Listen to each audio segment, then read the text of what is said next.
from far away, but you always knew you'd be the one to work while they all play.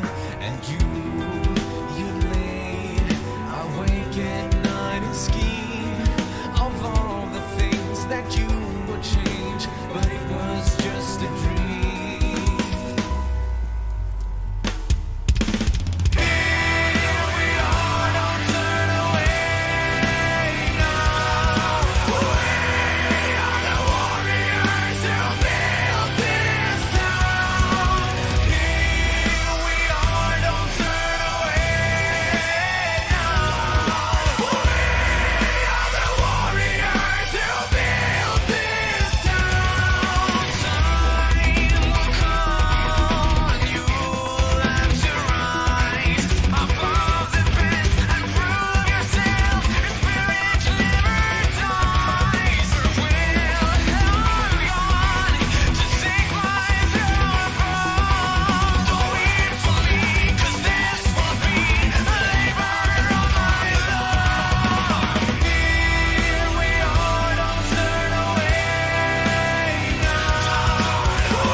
It's Sunday night, man.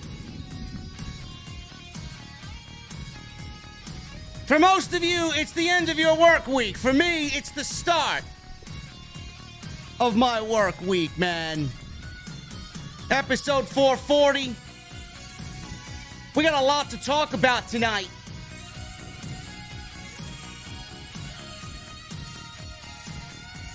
Vince McMahon and the report that came out this week, which we already knew,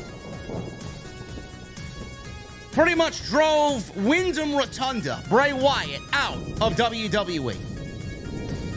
Belittling him, derogatory statements, and then like a pack of high school girls, WWE management goes back to Vince and says Bray has a bad attitude. I wonder why! Also, Vince McMahon, right after the July 4th episode of Monday Night Raw, was getting ready to bury the Intercontinental Champion, Gunther. Why? I'll tell you why. Tonight. It's pretty fucking easy to figure out why. And we're gonna go over your weekly AEW and WWE rumors, man. We got a lot to get into tonight. And we're gonna do it from the OTS Beer Garden. I got my cold beverage. It's already halfway finished. And hopefully you guys got the same, but you're just getting started. But before I roll up this window, man, I got one very important question for all my VIPs tonight. What the fuck are you guys drinking? I'll see you over there.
AEW successful? Why is Tony Khan running his promotion better than Vince McMahon and Bruce Pritchard are running Monday night and Friday night? Long-term booking.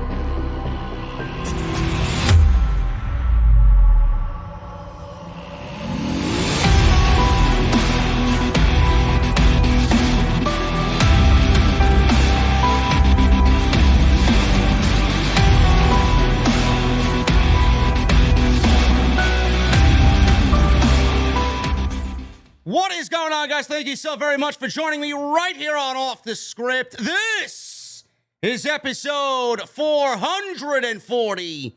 This is August 14th, 2022. I am your host, JD from New York. As always, coming to you live from the OTS Beer Garden. Thank you guys so very much for joining me on your Sunday evenings, wherever you may be. Man, we got a lot to get into, guys. We got a lot to get into. And I know a lot of people are sick and tired of hearing about the Wyndham Rotunda rumors, man. The Wyndham Rotunda rumors are heating up right now, man. They're flowing. Day after day, seemingly more is coming out about Bray Wyatt with a potential return to the WWE almost imminent. Now, I've been saying this for weeks. Bray Wyatt's going to be on his way back to the WWE no matter what. I don't think he's going to AEW. I don't think he's going anywhere else. But Bray Wyatt, man, and the story that came out about Bray Wyatt, we're going to talk about it. It's the top story tonight on Off the Script. Derogatory statements and slanderous statements from WWE management that basically drove him out of the company. This is not new information.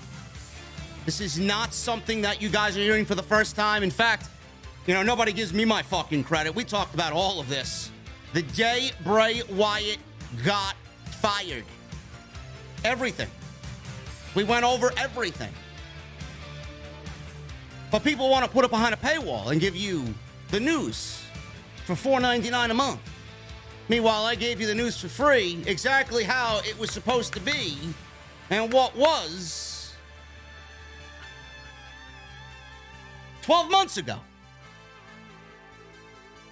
Which is the better deal? Thought so. We're going to go over that. We also got a story on Gunther. I told you, man. Listen, man. I love being right. I love being right. But I'm glad in this case, I am wrong.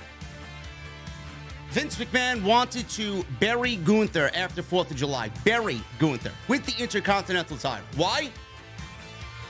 I'll tell you why.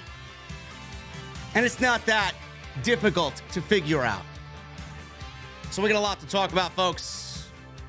And I thank you for joining me on your Sunday night. We got people still filtering in. Come on into the beer garden, man. This is the place to be. Weekly. Nobody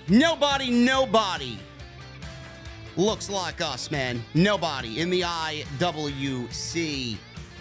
We are VIP only tonight. We are members only tonight. You guys want to get in on the fun?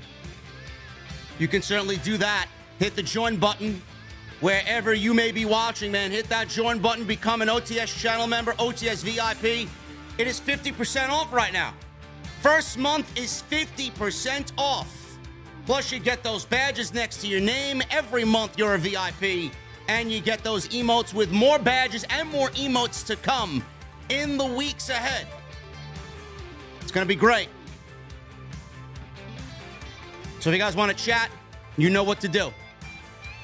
Follow me on social media at JDfromNY206. That is Twitter, Instagram, TikTok, and Cameo. Make sure you guys go and follow me all over social media. We just eclipsed 42,000. I believe we're at 43. I gotta check. Let me see. Where am I on Twitter? 43,000 followers on Twitter. Love it. So make sure you guys follow me. Another big week coming up. Week 3 in the Paul Levesque era. Should be fun. Hit that subscribe button down below. We are 93 subscribers away from 136,000 subscribers. So make sure you guys go and hit that subscribe button. Turn on the bell for notifications. Hit that thumbs up. I want to see that thumbs up, man. Right now, we have 525 likes. We need 1,000 minimum. I can't let you guys walk out of here without 1,000 minimum. So hit that thumbs up. Helps out the channel tremendously when you do that, and it costs absolutely nothing. Go check out all the other videos that you might have missed on the channel, man. We got plenty of content. A couple of extras. We talked about SmackDown on Friday with Hit Row. Dynamite on Wednesday. We talked about CM Punk's return. NXT Tuesday. Garbage. Monday Night Raw, the start of the Women's Tag Team title tournament. And the return of Dexter Lumis. It's all on the homepage, man. If you missed any of that stuff, go and check it out. Tonight's show sponsored by Manscaped. Manscaped.com. You guys are going to use that code SCRIPT20 at checkout. The leaders in below the belt grooming. I don't need you guys to go finish the summer with your world champions down there looking a little rough, man. You got to get them ready for Clash of the Castle, okay? You got to get them ready for the main event. Manscaped is going to help you out with that. Manscaped.com. Code SCRIPT20 at checkout. 20% off and free shipping when you sign up and you go order anything off Manscaped. Want to thank them for sponsoring the show right here on OTS. Let's get into the news, guys. We got a lot to get into. We're going to start at the top here. Vince McMahon. Every story that comes out about Vince McMahon, it brings a fucking smile to my face. It brings a smile to my face, man. WWE has uncovered another 2 additional payments made by Vincent Kennedy McMahon, totaling $5 million. I love it. Absolutely love it. WWE issued a filing with the SEC this week that mentions that the company has learned about 2 additional payments made by Vince McMahon in 2017 and 2019 that should have been recorded in company financial statements. The SEC filing notes that all unrecorded expenses were or will be paid by Vince McMahon personally. Really? Really? He thought he could get away with it, and then he wants to pay for all of it out of his pocket. Sounds like Vince McMahon to me. On June 17th, the filing states, on June 17th, 2022, World Wrestling Entertainment and its board of directors announced a special committee of independent members of the board. They were going to conduct an investigation into alleged misconduct by the company's former chairman and chief executive officer, Vincent Kennedy McMahon, who resigned from all positions held with the company on July 22nd. But remains a stockholder with a controlling interest and another executive who is also no longer with the company. On July 25th, 2022, the company announced that it made a preliminary determination that certain payments that Vince McMahon agreed to make during the period from 2006 through 2022, which includes amounts paid and payable in the future totaling $14.6 million, were not appropriately recorded as expenses in the company's consolidated financial statements. Since that time, the company has determined that 2 additional payments totaling $5 million, unrelated to the allegations that led to the special committee investigation that Mr. McMahon made in 2007 and 2009, should have been recorded in the company's consolidated financial statements. Together, these unrecorded expenses total $19.6 million, and the company has evaluated that the unrecorded expenses and has determined that such amounts should be recorded as expenses in each of the periods in which they became probable and estimated. All payments underlying the unrecorded expenses were or will be paid by Mr. McMahon personally. Special committee investigation remains ongoing. So, I believe when this was uncovered, I could be wrong, but I did see people tweeting about it the day that this was announced. Vince had, I guess, made $25 million with the stock because it was up that particular day. WWE shareholders believe that Vince McMahon is still ready to sell the company. And that's why the stock is fluctuating in the positive, in the green. People on the shareholder side believe that Vince McMahon is going to sell the company to whomever is the highest bidder. WWE's not going to be sold. Vince McMahon's not selling the company. Not right now, anyway. He's not selling the company.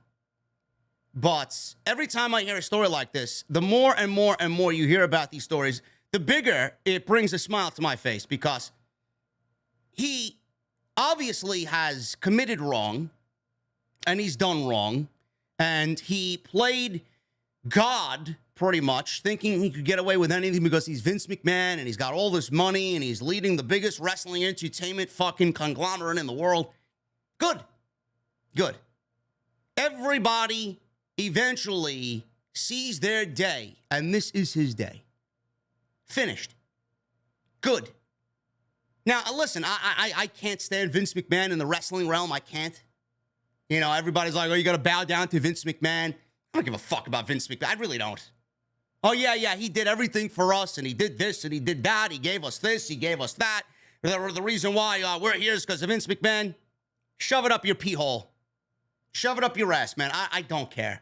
I don't care. If I didn't have Vince McMahon, I'd be doing something else. I'd be in the music genre or in the music industry. I'd be in the food industry. I love to cook. I love...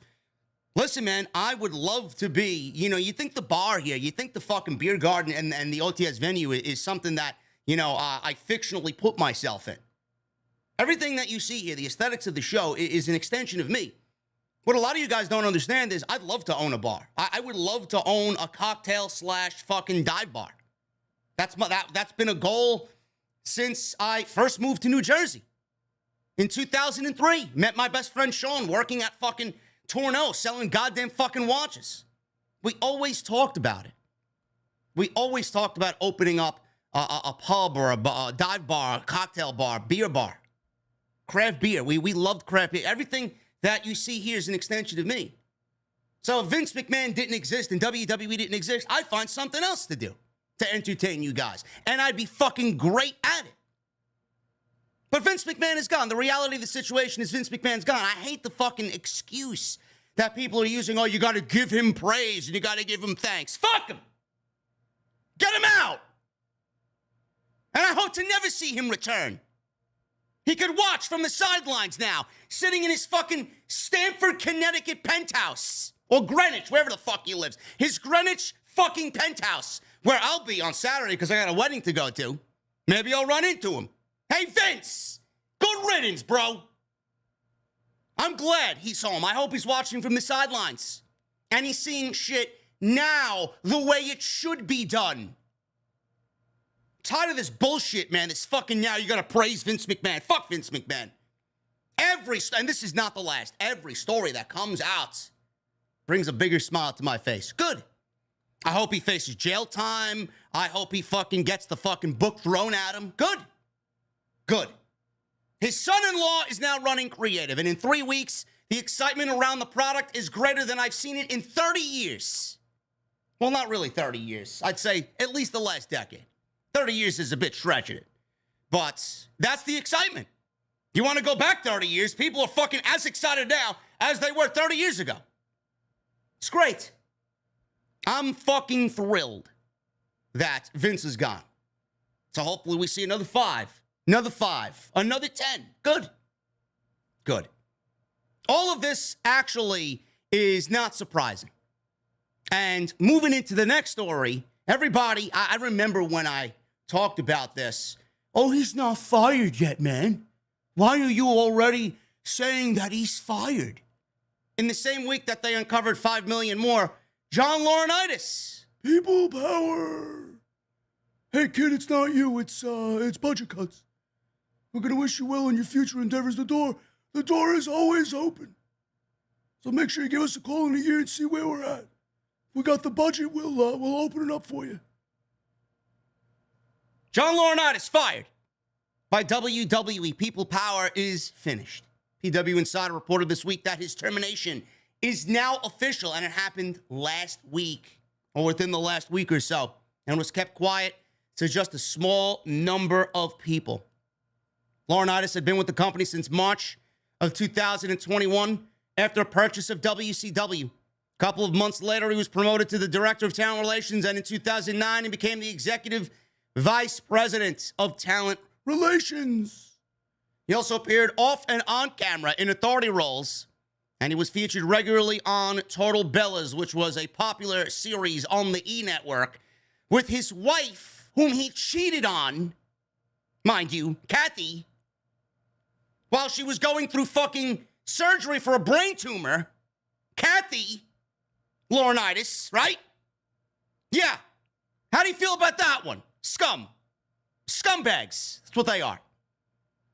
Daughters-in-law, Nikki and Brie Bella, obviously. John Laurinaitis' days with WWE are finished. Finished. In the report, if you guys are living under a fucking rock somewhere, the report states internally the belief is that he will be obviously thrown under the bus. He was. Now he's fired. He's being investigated. he was linked to Vince McMahon in this entire situation. His company email and company cell phone have been disconnected. This is what WWE employees have to go through when they fuck up big time. Goodbye. Goodbye, Laurinaitis. So, Laurinaitis is finished. And as far as any future changes with anybody else, Kevin Dunn and Bruce Pritchard, we're still waiting on the fucking parade for Bruce Pritchard. Get him out. Kevin Dunn, it may take a little bit longer for Kevin Dunn to get out. You know, I have a feeling that Vince McMahon, man, even when he's gone, even when Vince McMahon has been gone, I'm pretty sure he, like, begged for Kevin Dunn to remain there. Oh, Kevin Dunn's a good guy. Kevin Dunn's a good guy. He didn't do anything wrong to anybody. Can you just keep him on? I made a fucking vow and a promise to his father that he'd have a job for life until he fucking croaks in WWE. So Kevin Dunn ain't going anywhere. We would see Bruce Pritchard fired before Kevin Dunn. Wade Keller recently reported that there are people in the company that expect Kevin Dunn to eventually leave the company on his own accord. And it may happen as soon as the end of this year. I don't really give a shit. If Kevin Dunn is there, whatever. Kevin Dunn's not going to have any influence anymore because Vince McMahon is not there anymore. He was one of Vince McMahon's trusted soldiers. Bruce Pritchard there has no power at all. He now has to answer to Triple H, Paul Levesque. And I love the fact that Bruce Pritchard is there and he's seeing everything that should have been done while Vince McMahon was there, and he's got to sit there and swallow his fucking tongue. I love it. Vince always ran the show the way he wanted. When Bruce wasn't there, he did everything that Vince McMahon wanted, even in his absence, and would have continued to book the show if Vince McMahon wasn't even there. He'd book the show exactly how Vince would have done it. That's not what we need. That's not going to be growth for WWE. Bruce has been there since 2018. Bruce has been with Vince for almost 30 years. He came back to the company after working Impact and MLW. He came back to the WWE in 2018. And every single fucking thing that you thought was wrong with the product, that man was as guilty as anybody there. He was on the same level of Vince McMahon as far as guilt is concerned. I had people telling me, oh, why blame Bruce Pritchard? Where the fuck are you? Where the fuck have you been? Why do I blame Bruce Pritchard? Are you fucking serious? Bruce is as guilty as Vince McMahon is. Trusted soldier number 2. It's him and Kevin Dunn. Back to back. I don't know who's worse. I'd probably take fucking Bruce being the worst one. Everything that was wrong with that fucking show, Bruce was guilty as charged. He did nothing to speak up and change anything. As long as he was comfortable, as long as his position was there, and as long as he was getting paid, he didn't give a shit what happened.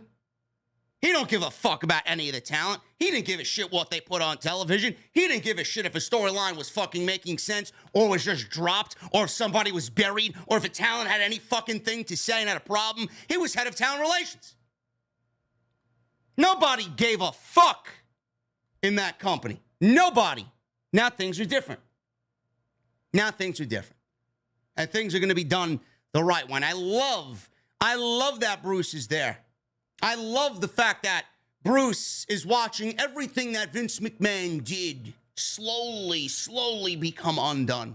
All the people that Bruce probably had a hand in firing. Bruce, what do you think about Top Dollar? What do you think about Dexter Lumis? Bruce is probably sitting at the same fucking table while these names were being brought up. Bruce, do you want to fire them? Should we keep them or should we let them go? Bruce is like, whatever you want, Vince. Whatever you want, Vince. I don't care either way. Whatever makes you happy, boss. As he's under the table tickling his left testicle. It's exactly what Bruce Pritchard was. A glorified fucking yes man. He didn't give a shit either way. So with him, I can't wait for him to be fired. He's lucky he's still even there. He's got no power. He's seemingly still running NXT, which we will get into tonight. Shawn Michaels wants you to believe he's running NXT. Oh, man. Yeah, he's became way, bro. You should go hit the fucking comedy circuit, man. You're a fucking comedian.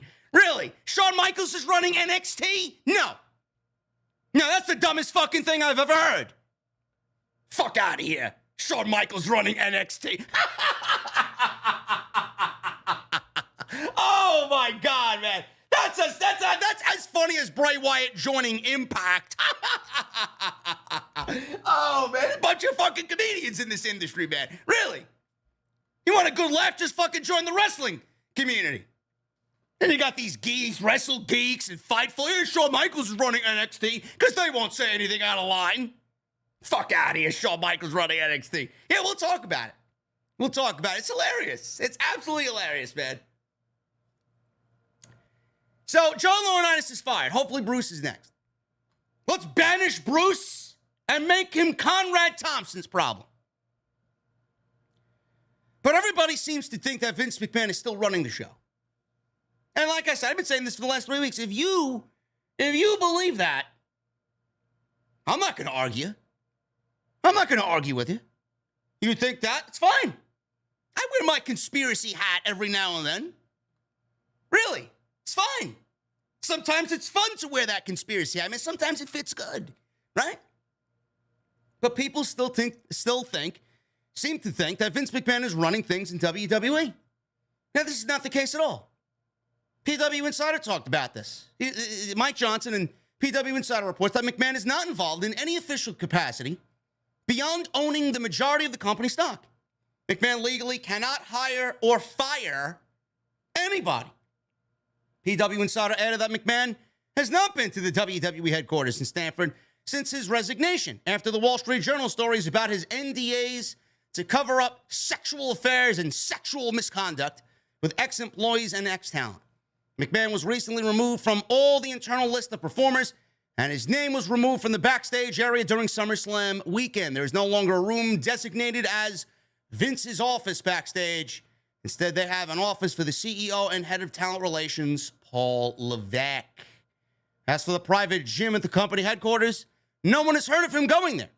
Prior to his exit, McMahon was known to work out during the late night hours, roughly around 3 a.m. For anyone thinking that McMahon is still running things, keep in mind that if that was the case, criminal charges could be brought forward, and no one in the company wants that, especially as they try to move away from the negative headlines. And that's what it's all about. That's what it's all about. If Vince is still with the company in any capacity, if there are criminal charges and he is arrested and thrown in jail, it's going to be a black eye on the company. So they don't want him a part of that at all. Yeah, he's still a part of it. He's still owning 80% of the stock. He still has all the controlling shares of the company on Wall Street, but he's not going to be the chief executive officer. He's not going to be the fucking chairman of the board. He's not going to be running the shows Monday and Friday. His name is not going to be on anything that they do, because if it is, it's going to be a huge black eye, and nobody wants the negative headlines right now. When WWE right now, to me, at least in the last 5 years, they're more popular in this 3-week span than they've been in the last 5 years. And nobody wants to derail that. You need to start seeing company growth. You're seeing it on Wall Street. And now you need to start seeing it on television. And that's where we are right now. People are excited. People are optimistic about the company and what we're seeing on television. You don't want to ruin that and stifle that in any way. So Vince is gone. And that's what it's all about, really. But if you came to me and said, yeah, I think Vince is still running shit, I'm not going to argue with you. You have every right to say that, because there are a large group of people out there that still actually believe that is the case. But I'm here to tell you that it's not. Vince would not bring Karrion Kross back. Vince would not bring Scarlett back. Vince would not rehire Hit Row. Vince would not bring back Dexter Lumis. Vince would not abolish the term, hospital. Well, he did, actually. He would not bring hospital back, or wrestler, or wrestling, pro wrestling. These are words that were used on WWE social media accounts. These were used on television. This is not Vince McMahon. Nothing about any of this is Vince McMahon. And more surprises still to come. Highlighting the Intercontinental title, highlighting the United States title, killing off basically Ezekiel, the last names of people being chopped off, that's going away. These are all things that Vince McMahon did. He would not be going back on all these ridiculous things if he was still in charge. So you guys have nothing to worry about. It is a new era. It is time to just take it easy, be comfortable about everything, be optimistic about everything. Not every week is going to be a home run, but there is no single person out there that could honestly look me in the face and tell me that these shows haven't been better. You cannot sit there and tell me that these shows have not been better than what Vince McMahon was doing. They were, and they have been. What was so great about Vince McMahon shows compared to this? If you think this sucks, what the fuck did you think about what Vince was doing? It doesn't make sense. He's not running the shit. He's not running WWE. And yes, there is a small smidgen of my fucking soul that thinks if Vince does get cleared, he'll probably try and weasel himself back into position. Creative.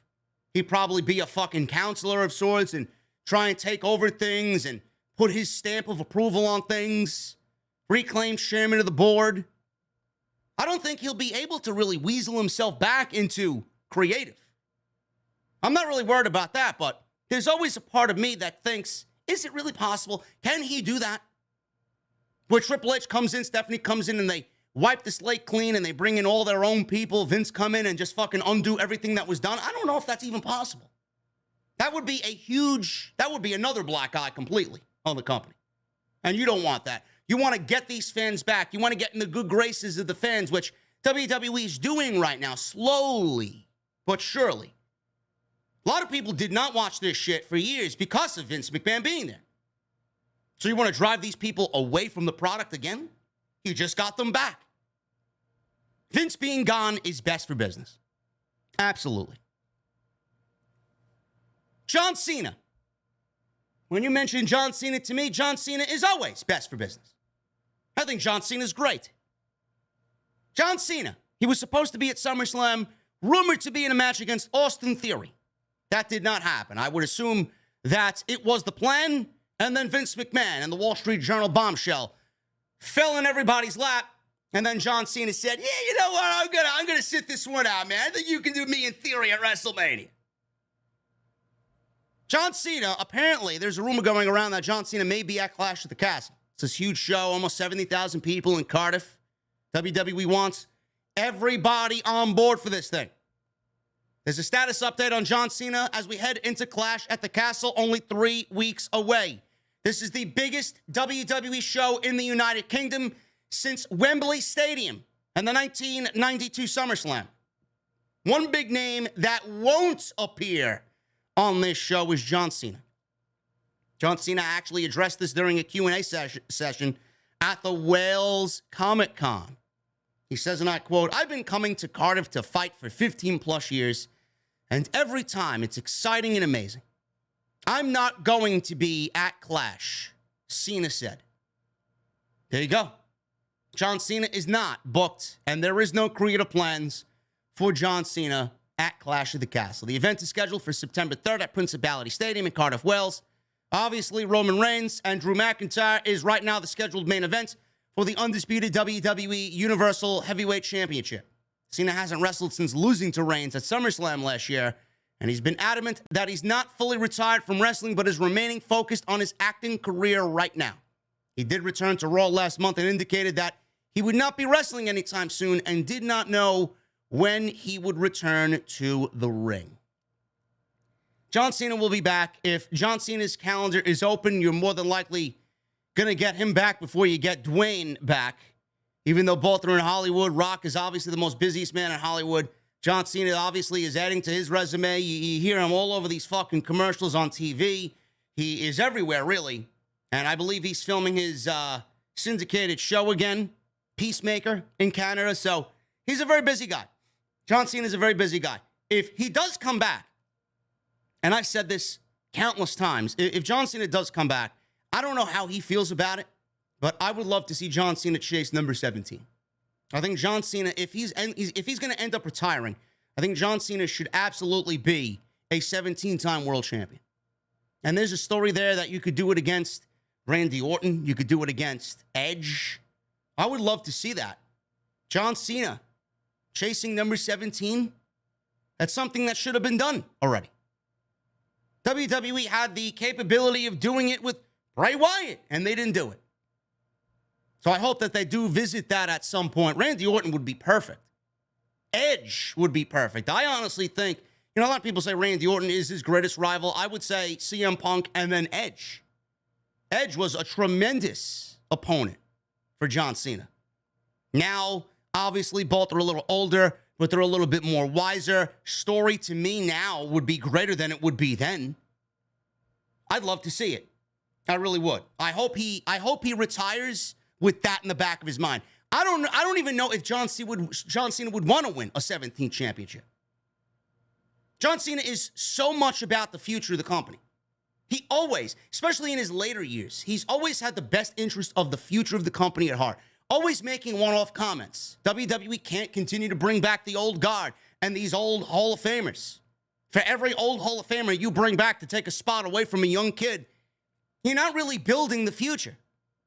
It's a missed opportunity for one of the future pieces of the company to be highlighted. He's always made one-off comments about that, and that's why I honestly respect him the way that I do now. He sees things the way the fans see it.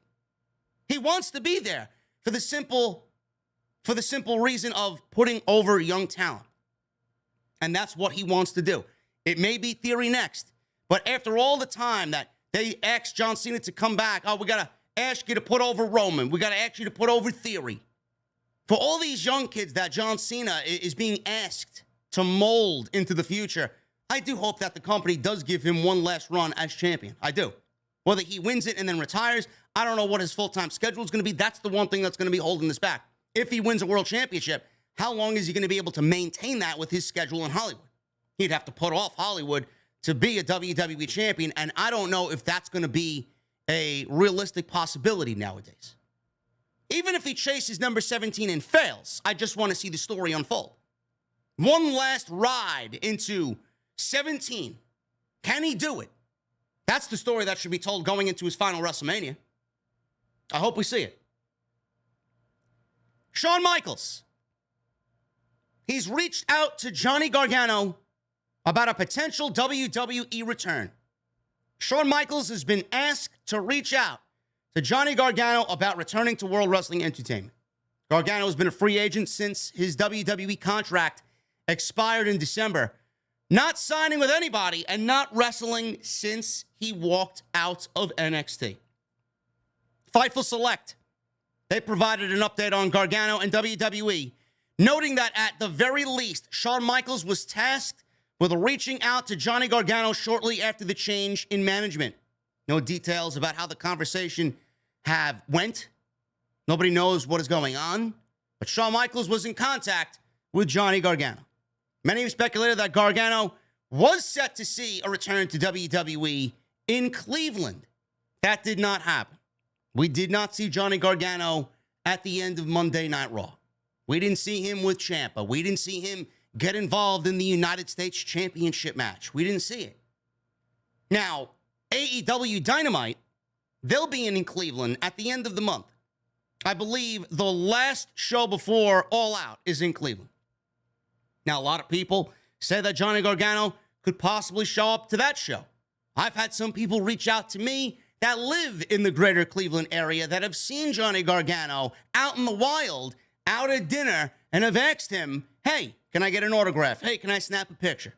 And Johnny Gargano says, yeah, there's a couple of shows coming back up in Cleveland here with a couple of major promotions. You'll definitely be seeing me at one of them. Now, I don't know if he was joking around with these people, but this is what I've seen in my IG DMs and people reaching out to me privately via email. I don't know who to believe. But I do believe Johnny Gargano will be back with a major promotion. I do think he will be back with WWE because I do think that he never wanted to go anywhere. Johnny Gargano never wanted to go anywhere. If Johnny Gargano was still there working underneath Shawn Michaels and Triple H in NXT, he would have stayed down there for the duration of his career. He would have never went to the main roster if Vince McMahon was in charge. I don't even think Vince or Bruce would have wanted somebody like Johnny Gargano. The only reason why they would have wanted somebody like Johnny Gargano was to fucking bury him to make a point to Triple H. But Johnny Gargano never wanted to leave NXT. That was his home. And now with Triple H running the show and obviously Ciampa in good hands, and I'm sure Johnny sees this. Who's to say that Johnny isn't going to end up on Monday night? We could see Johnny end up on Friday night. We could see Ciampa run one brand and Johnny run the other. I'd love to see it. Imagine that. Imagine one of these Survivor Series. We get Ciampa. If that is, Survivor Series has the same format. I wish Triple H would abolish it, really. Just thinking out loud here. Imagine if Tommaso Ciampa is a United States champion. Imagine if Johnny Gargano is an Intercontinental champion. Imagine if Survivor Series is still the same format next year. It may actually happen this year. We don't know. We could see it this year if Johnny wants to make a return. Johnny versus Ciampa at the Survivor Series IC title versus US title. And the history that is there. That would be something really fucking special. And you know that Triple H would document everything that those two guys have went through. But that's not the best use for Johnny Gargano. I mentioned this, and I'm sticking to my guns. That's just me thinking out loud. Because that feud, to me, was one of the greatest feuds in WWE history. Johnny Gargano and Tommaso Ciampa was perfection. It was basically Shawn Michaels and Triple H living vicariously through Johnny Gargano and Tommaso Ciampa. You're never going to see a stretch of matches between two guys that are as good as that. And then you got Morrow on commentary, selling the entire thing. God, do I miss NXT Black and Gold. God, do I miss Black and Gold, man. I do think Johnny's going to end up on Monday Night Raw. I do think that we need to start rectifying the tag team division. I do. And WWE is already in the process. Triple H is already in the process of fixing the women's division. Triple H is fixing the women's division. We've seen it on Raw.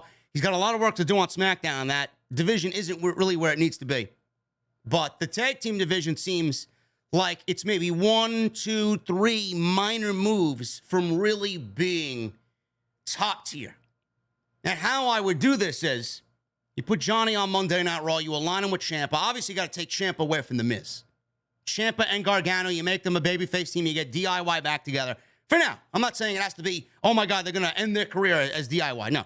You get them back as DIY on Monday Night Raw, and you make them babyfaces. Then on the same token, you make Kevin Owens and Sami Zayn into a tag team. You got them as a babyface tag team. You have them challenge the Usos at Clash of the Castle, which I do think is the direction that they're going in. If it doesn't happen at Clash, it's definitely going to happen sometime after Clash. You got Kevin Owens and Sami Zayn. You got DIY. You got the Usos. Those are the 3 tag teams that you're going to have at the very top of this division, anchoring this division. Then you're going to have SmackDown. You got the Brutes. You got a mixture of Sheamus, Pete Dunne. That's another story in itself. Butch, Ridge Holland. You give them the free bird rule. You got them doing what they got to do. You got the New Day. You got the Viking Raiders. You got Los Lotharios. You tweak them a little bit and give them a little bit more of an edge. Don't know what they got going on with the Maximum Male Models. It is what it is. They're there. I guess they're a team. Then you got Alpha Academy. You got Street Profits. You got a solid fucking group. You got a solid group of teams. Minor moves. I haven't even done anything all that fucking creative here.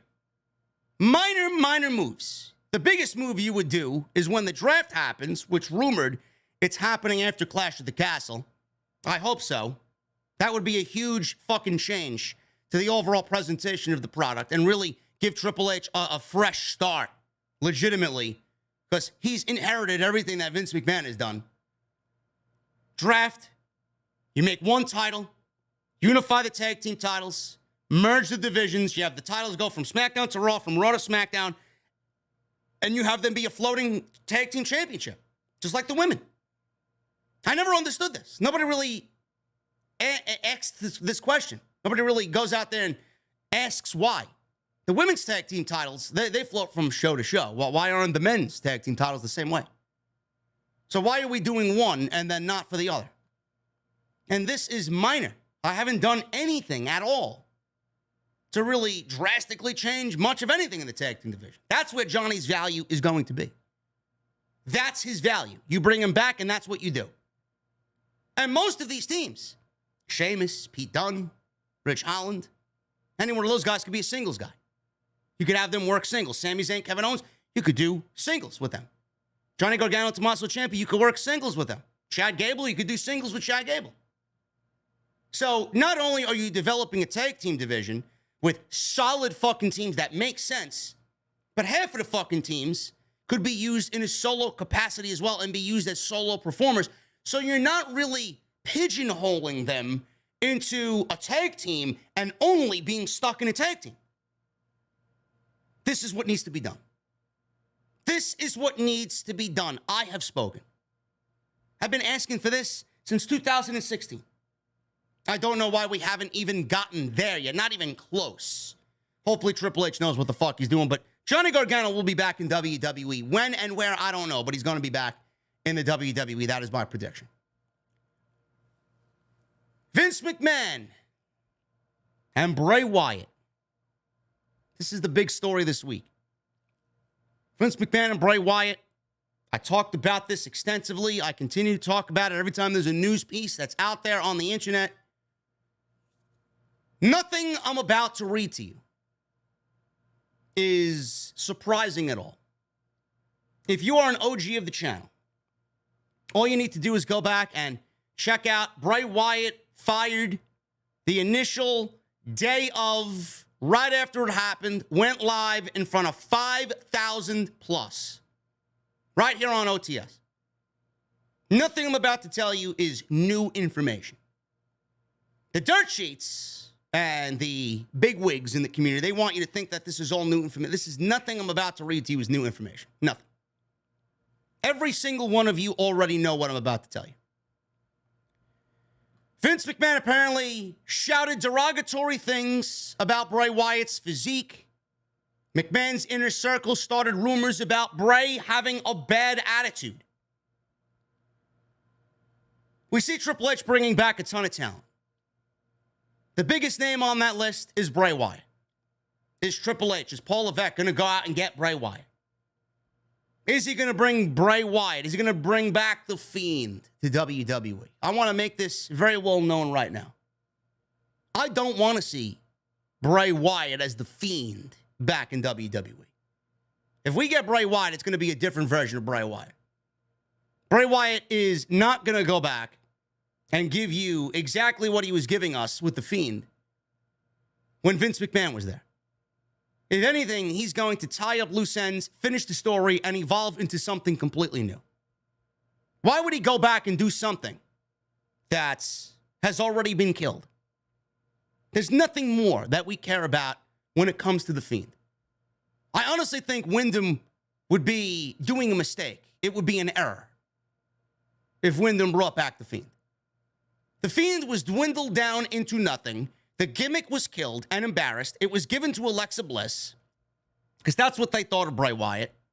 Fuck this guy. He doesn't want to play by our rules. He doesn't want to go by our creative, which is always best for business, right? Says Bruce and Vince. Get him out. Why Bruce is still there? I don't know why. Why he's still there? I don't know why. They gave it to Alexa Bliss. Oh, you don't want to play by our rules? We're going to give it to Alexa. And then we're going to fucking mock it, bury it, and embarrass it. It's exactly what they did. But Bray Wyatt, I think he would be back in the WWE as an evolved character, a new character, a new vision for what he's going to be able to bring to the WWE. Instead of going back and giving us something that the fans, honestly, the way that WWE handled Bray Wyatt and The Fiend, I don't know why anybody would be excited about bringing The Fiend back. After what we saw, I know I'm not excited. I don't know about you guys. If anything, I'd love him to be, to me anyway, I love the Eater of Worlds Bray Wyatt. I love Swamp Wyatt family Bray Wyatt. That was mine. That was my favorite. And I love that. I loved everything about the gimmick. It was different, the way he spoke. A lot of people say, oh, Bray sucks as a pro wrestler. I hate when people tell me that Bray sucks as a pro wrestler. The fuck are you watching? Really, what did you watch when you watched Bray Wyatt? You watched somebody that was demoralized by Vince McMahon and Bruce Pritchard. You watched somebody that was creative and had a vision had all that taken away from him, killed, told that his vision wasn't it, that you got to listen to our vision, and we're going to build you into what we think you should be. Everything that The Fiend did was basically Vince McMahon. The lack of wrestling that you got from The Fiend, Vince McMahon, Bruce Pritchard. Coming up through the ring and the fire and the fucking facial expressions and the fucking immune character that he played, impervious to pain. This is all Bruce Pritchard and Vince McMahon. This is all WWE creative. So the lack of wrestling ability from The Fiend had nothing to do with Bray Wyatt's inability to wrestle. Go back and watch his 2014 match against Bryan Danielson at the Royal Rumble. And then I want you to come and tell me, this is your fucking homework. I want you to go watch that match against Daniel Bryan at the 2014 Royal Rumble and then tell me that Bray Wyatt can't fucking wrestle. Bray Wyatt can certainly wrestle. He can't wrestle with Vince McMahon and Bruce Pritchard fucking handcuffs on him, which was ultimately taken away when they sinked their teeth into the Fiend character. It's been the other narrative. Bray can't wrestle. Fuck off. Bray can't wrestle. Why don't you go do your fucking homework and then tell me the proper statement? Bray can wrestle. You just don't see it. And they didn't want you to see it because they wanted what was best for him. Right? No, that's not the case. They wanted what was best for them and their pockets and their fucking ego. Oh, you can't come in here and do better creative than me. You're going to make us look bad. That's what it all boils down to. They were outclassed and out fucking staged by Wyndham. You think they want that? Oh, yeah, go and fix yourself. You look like a fat slob. He's overweight. He's got a bad attitude. The fuck are you talking about? Bad attitude? Why does he have a bad attitude?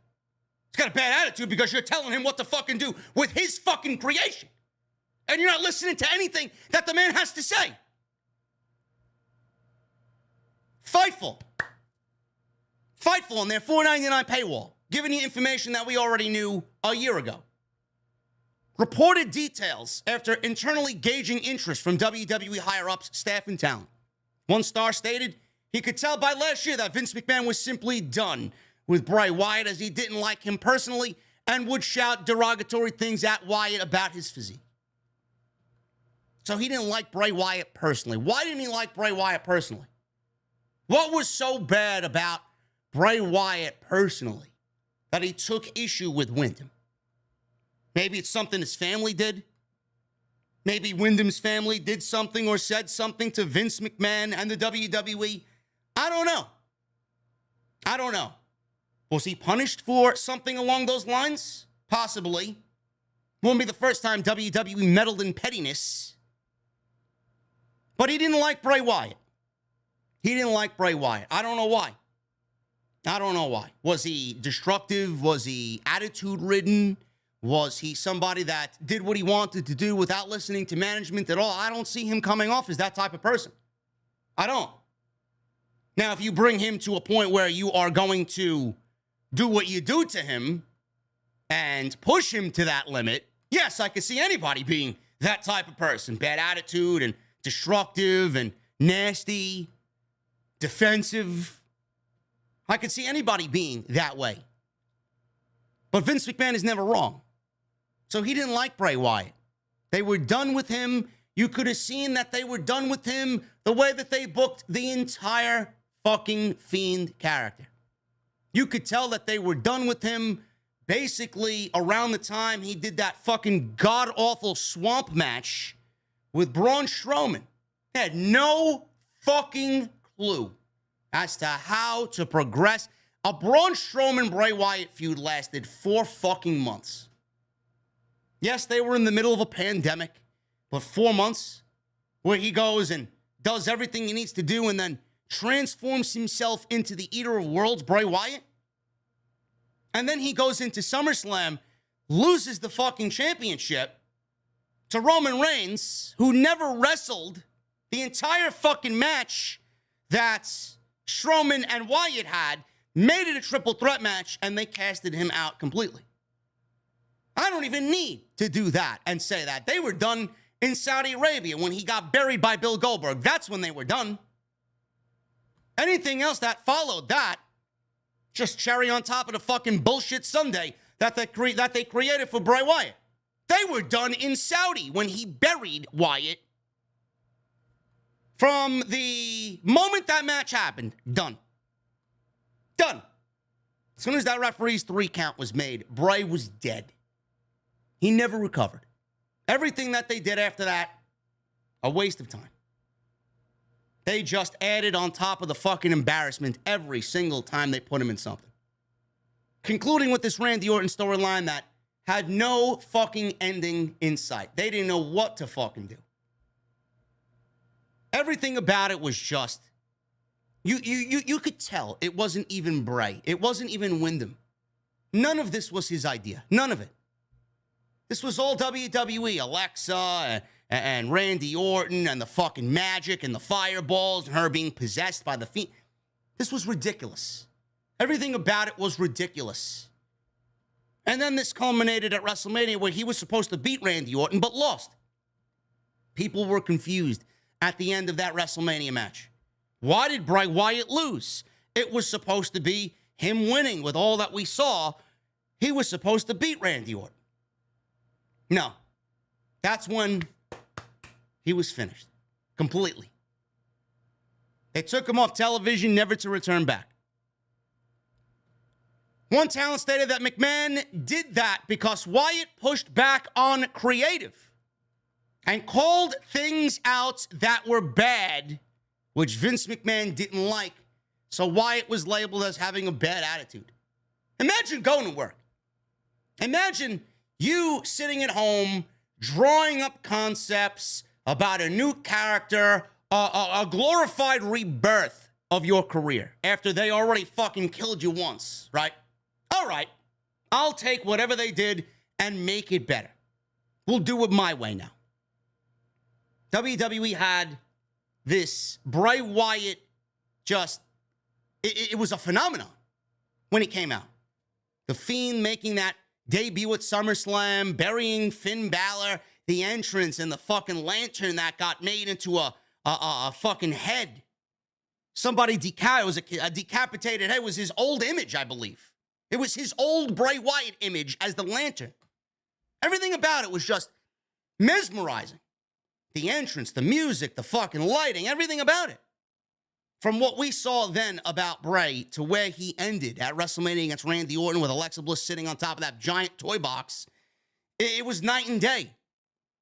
So of course he would have a fucking bad attitude. You took his creation that was all the fucking rave in WWE, made it into an embarrassment, took the fucking gimmick and gave it to Alexa, basically, and then you want him to sit there and say, yeah, Vince, that's a great idea, man. I think that's a great way to go about my fucking character. Of course he'd had a bad fucking attitude. You fucking killed everything about him.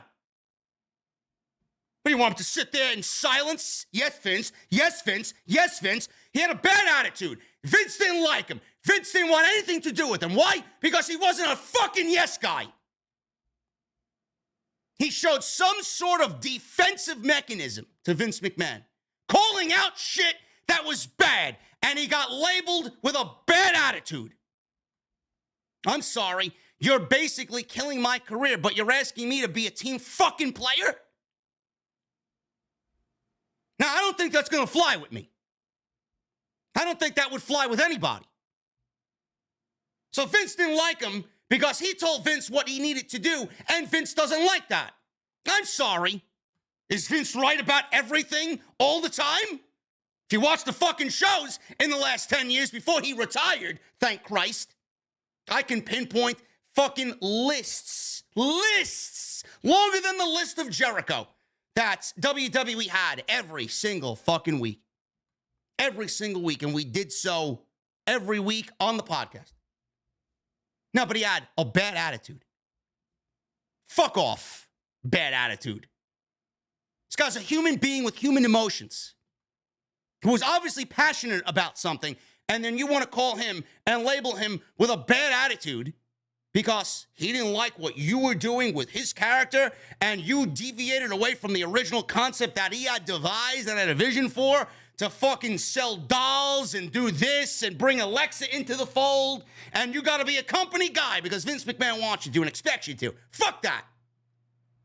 Fuck that. The days of micromanaging are over. This is why Bray Wyatt coming back to the WWE, you'd see a better Bray Wyatt, a bigger Bray Wyatt, a more creative Bray Wyatt. He's never going to be able to operate in a Vince McMahon era. Not with the controlling fucking Vince McMahon circus behind him. No way. So he had a bad attitude because he pushed back on creative. Oh, my God. Was he going out there failing drug tests? Was he going out there fucking partying every night, showing up drunk like Jeff Hardy does to work? Is he going out there fucking being reckless? Is he going out there injuring everybody like Nia Jax? This guy wanted nothing but to creatively be free and tell stories on WWE television. But that's not good enough for Vince McMahon. He's got a bad attitude. So, the narrative, that narrative of a bad attitude came from those who worked directly with Vince McMahon. Bruce Prichard, Kevin Dunn, John Laurinaitis, Ed Koskey, all these fucking geeks, all these glorified fucking yes men that do nothing but fucking suck Vince's dick. That narrative came from all who worked directly with McMahon. So if they felt like they had talked to Wyatt and he came off with a bad attitude, they would go to Vince and tell Vince McMahon, yeah, Wyndham has a bad attitude. Or not even that. He doesn't need to have a direct bad attitude with him. He doesn't need to be fucking screaming his head off. These are the type of people, folks, and I want you to understand this.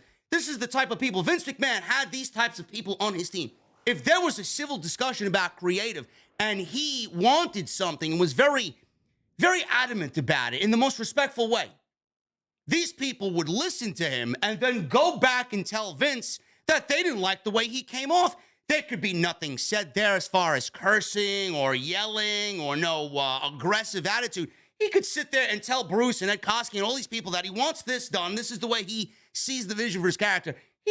Bruce would take this, Ed Koskey would take this, Laurinaitis would take this and go back to Vince McMahon. If Bray Wyatt didn't do any of that, still tell Vince that he had a bad fucking attitude. Because they want to look good in front of Vince. And nothing's going to happen to them. Vince is going to take it up with Bray. And what is Bray going to do when Vince goes to him? He's obviously going to cower like everybody else. But that's not what happened. Vince wanted something from Bray that Bray was not willing to give him. That's what happens. And that's what happened here. So no matter what was said, the narrative about him having a bad attitude, he could have been the nicest fucking guy talking to the creative team. This is what I want. This is the vision I got. They go back to Vince. Yeah, Wyndham had a bad fucking attitude. He yelled at me and this and that. Who are they going to believe? They're going to believe Wyndham? Is Vince going to believe Wyndham? Or is Vince going to believe his fucking yes men that do anything to get ahead to be in his good graces? What a fucking bullshit environment. Thank God he's gone. This is why I say Bruce needs to go. There were also several other instances of rumors starting within that circle to ease the heat off of WWE for releasing him. So they released him. WWE released Wyndham. You know they got a lot of heat on themselves from social media, from fans in the arenas are chanting Wyndham or Wyatt. We want Wyatt. We want Wyatt. People dressing as the Fiend. Fiend signs being taken away. People dressed as the Fiend being taken off camera and moved somewhere else so that they're not on camera. They wanted nothing to do with this guy. They wanted nothing to do with him and his likeness on their programming. Why? Because they knew they were wrong. And they didn't want more heat being brought down on them. And then when the reports came out, obviously they had no justifiable reason as to why they let this guy go. This guy was the biggest moneymaker in the entire fucking company. He was obviously one of the top popular acts he was probably more popular than Roman Reigns and anybody else in that company. You can look at the merchandise sales for Bray Wyatt on the WWE roster. At the time of his release, he was number one. People were clamoring to get anything and everything with Bray Wyatt's likeness on it and the Fiend's likeness. They were selling Halloween costumes. He was fucking everywhere for Halloween. I don't understand how WWE could release someone like that and find some fucking way to spin the story. That's exactly what they did. The most popular guy in fucking years in Wyndham with the character he created.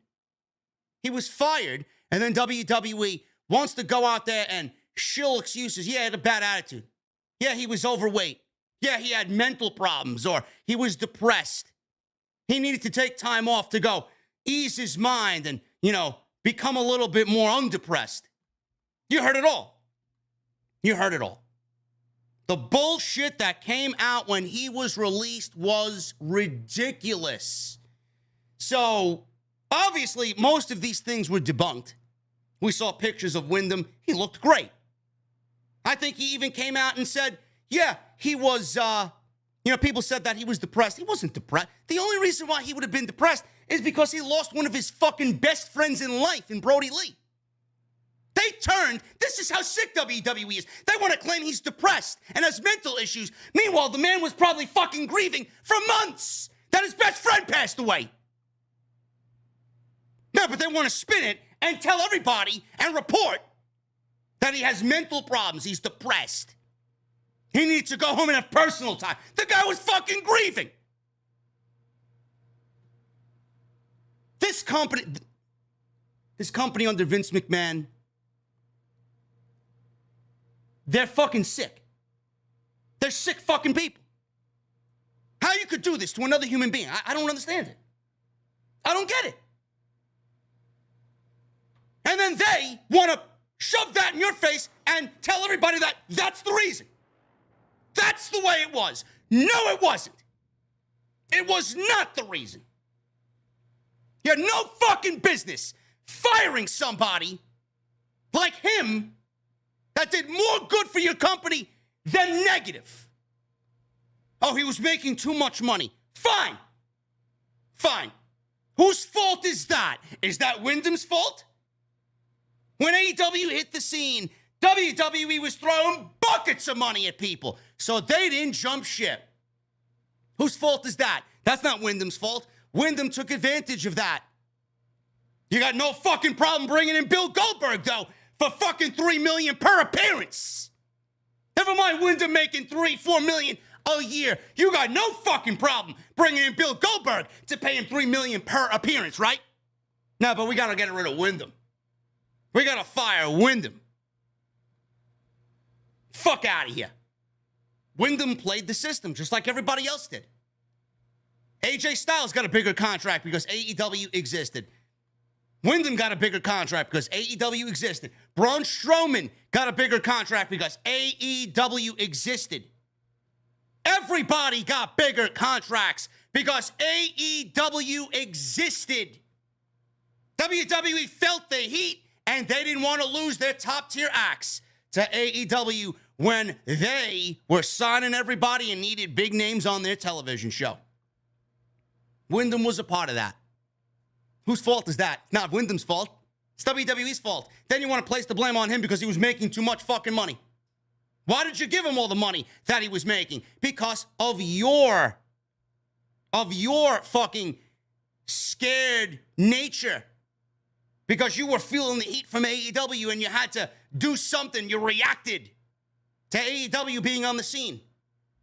Backed by a multi-billionaire who has just as much money to play around with than Vince McMahon. Instead, Tony Khan's not buying fucking hookers and sleeping around with the locker room and NDAing everybody. There was frustration in WrestleMania 37 after months of a Randy Orton-Bray Wyatt storyline, which saw the finish of the match be changed the day before. Imagine being Wyndham going into WrestleMania. Yeah, I'm going to win this feud. Yeah, we're going to end this storyline. I'm going to move on to something else. Imagine all of that being changed the day before. But no, he's got a bad attitude. Nah, but he's depressed. Lost his best friend. Then you want to treat him like shit and have all this fucking doubt cast over him. Of course, anybody would be in a fucking terrible mental state. You're slowly but surely killing this man right before your very eyes. How much of that do you think somebody can honestly take? This man probably loves, lives, breathes, eats, sleeps professional wrestling, and slowly but surely you are killing his passion for creativity every single fucking time, and that's exactly what they did here. He was supposed to win against Randy Orton at 37, and he ended up losing in what was one of the worst matches maybe in all of WrestleMania history. So that was changed the day before. One person who worked on the match noted that no one knew what was going on along the journey of the storyline because Vince McMahon took it upon himself to write the story with Bruce Pritchard and left out the biggest proponent of the story, Wyndham. How the fuck is anybody supposed to know where it's going when it's being run by a 60-year-old Bruce Pritchard and a 77-year-old Vince McMahon?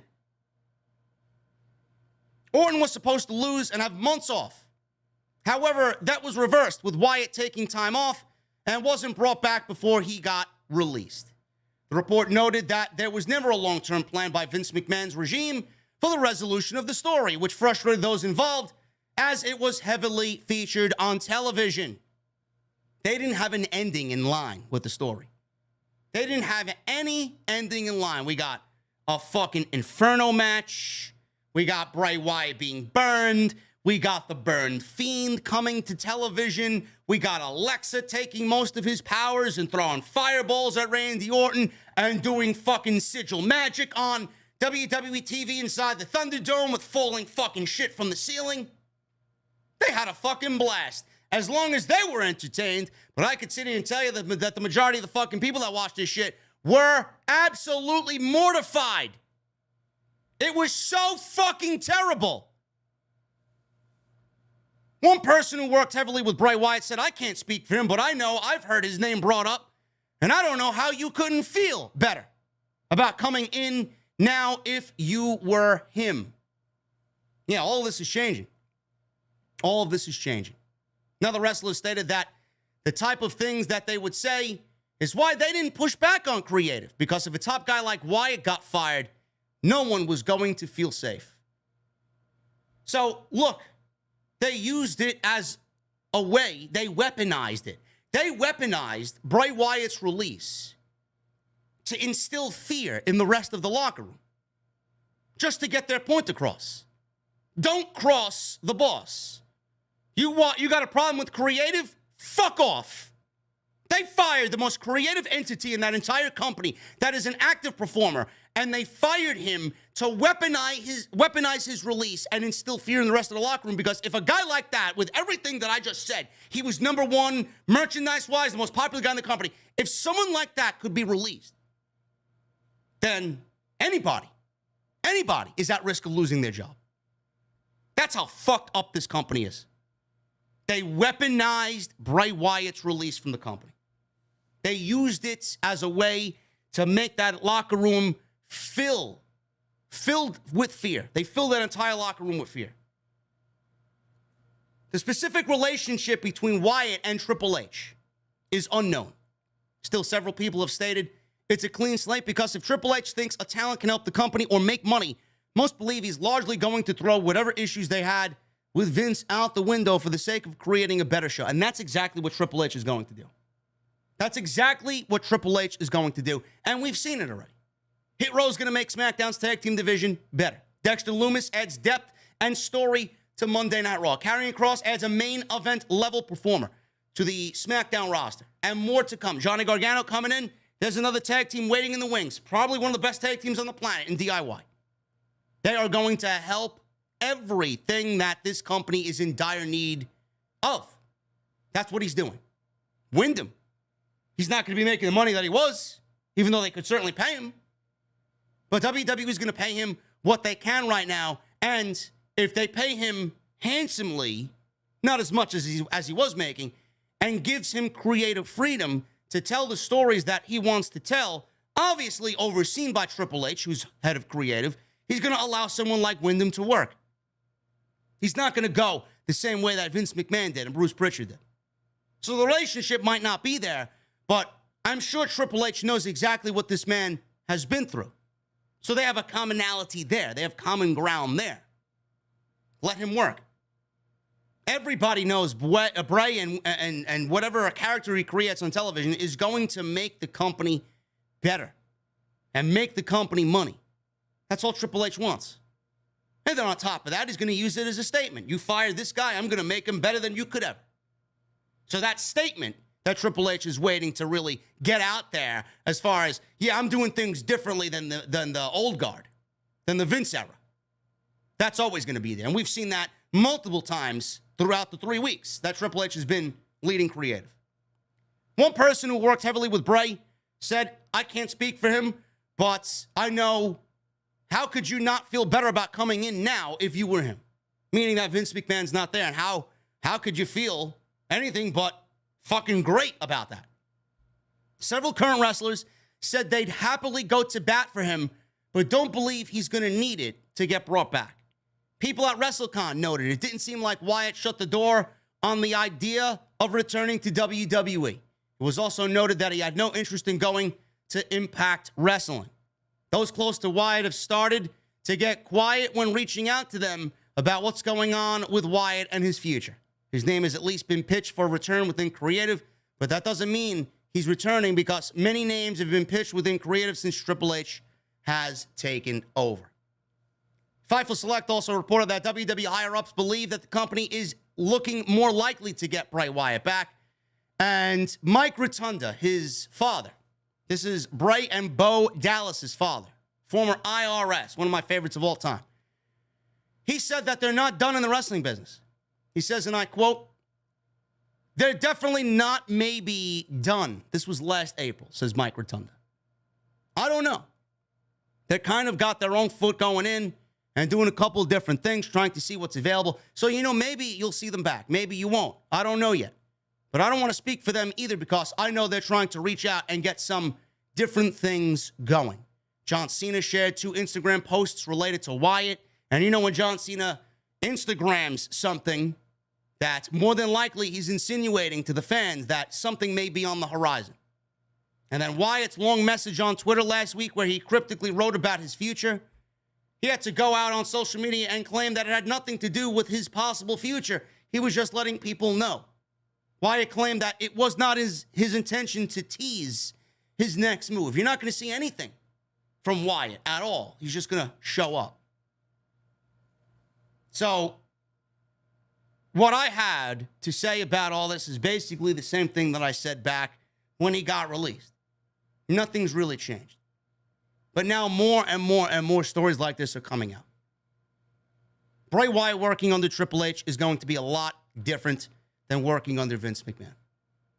And I said this weeks ago, months ago, when Bray Wyatt's name started to pop up again. Everybody thought he was going to AEW. How many people can AEW take in and then not feature on television? I don't want to see Bray come in and then be featured like a Malakai Black. Malakai was somebody that made a big splash on TV and then seemingly just disappeared. After his feud with Cody, he disappeared. I don't want to see that happen for Wyndham. That's only going to bring a negativity to AEW, and they got enough negativity going on about its own company right now.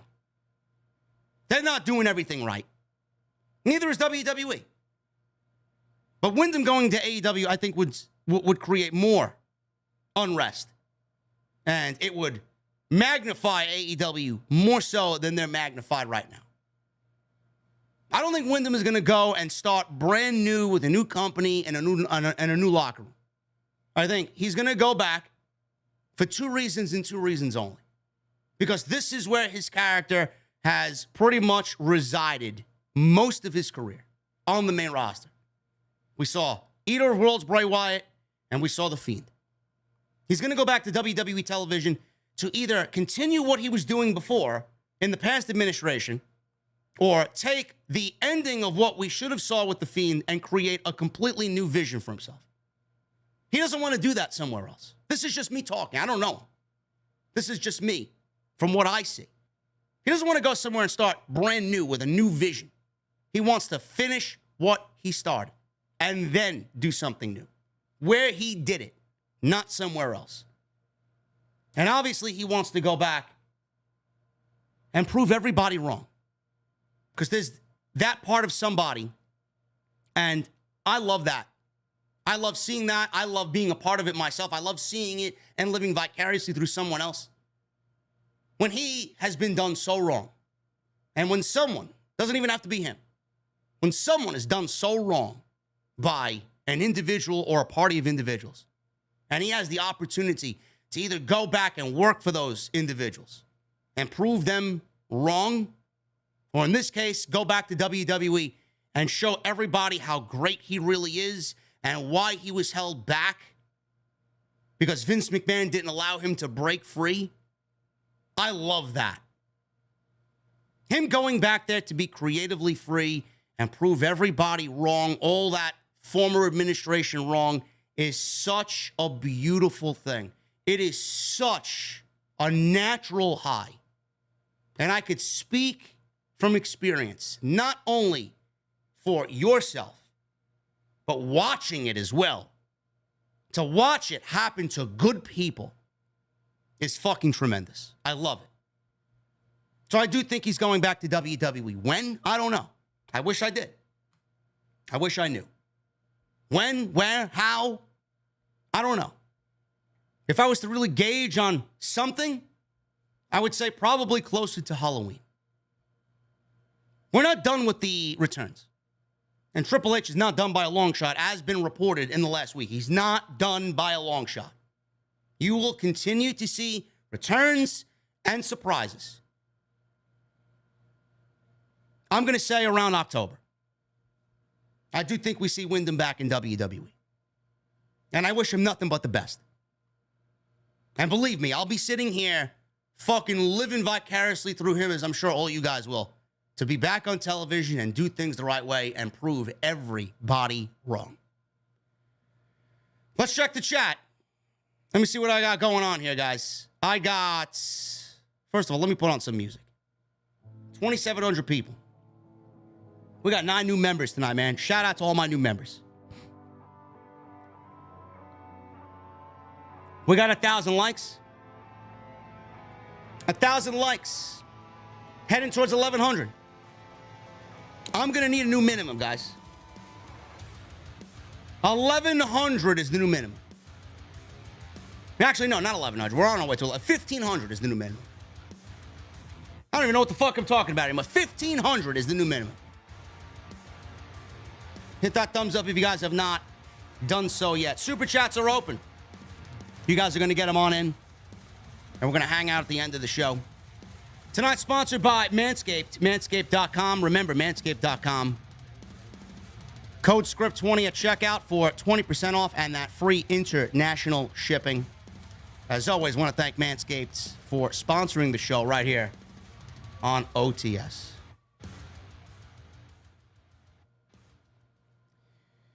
Moving on, man. We got WWE 2K23 officially confirmed by 2K with a release date window for the game possibly revealed. The release of WWE 2K22 was a rebranding of the WWE 2K series, and it saw a 41% increase in net bookings. It was also officially announced this week that WWE 2K23 is in the works, with the title being listed for a release in 2023, around, I would say, the same time that this past title was released as well, March. Brandon Thurston of WrestleNomics pointed out that Take-Two Interactive's fiscal year ends on March 31st, meaning that the next WWE 2K release will hit shelves before then. WWE 2K22 was released on March 8th, so it would make sense if the next game in the series dropped in spring of 2023, 1 year later. Previous WWE 2K games have been released in the fall, so it is still possible, but unlikely, that WWE 2K23 could be available before the holidays. AEW recently shed a teaser and shared new screenshots of its Fight Forever console games from THQ Nordic/Ukes.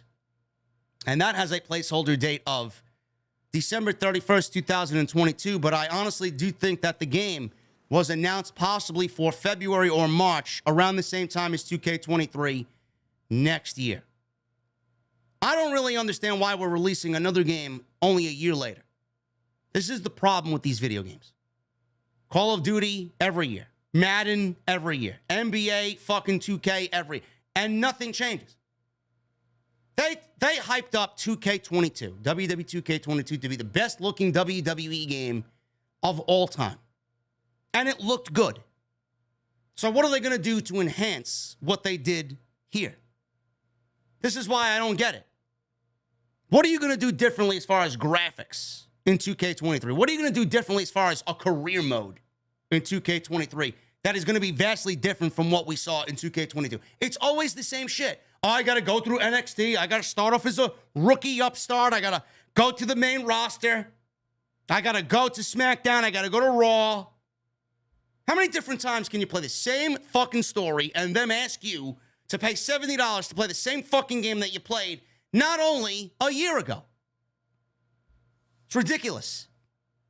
Instead of taking the core game, building upon the core game, adding new modes, adding new matches, adding new roster, having the roster continually be updated, fixing what's in the fucking game.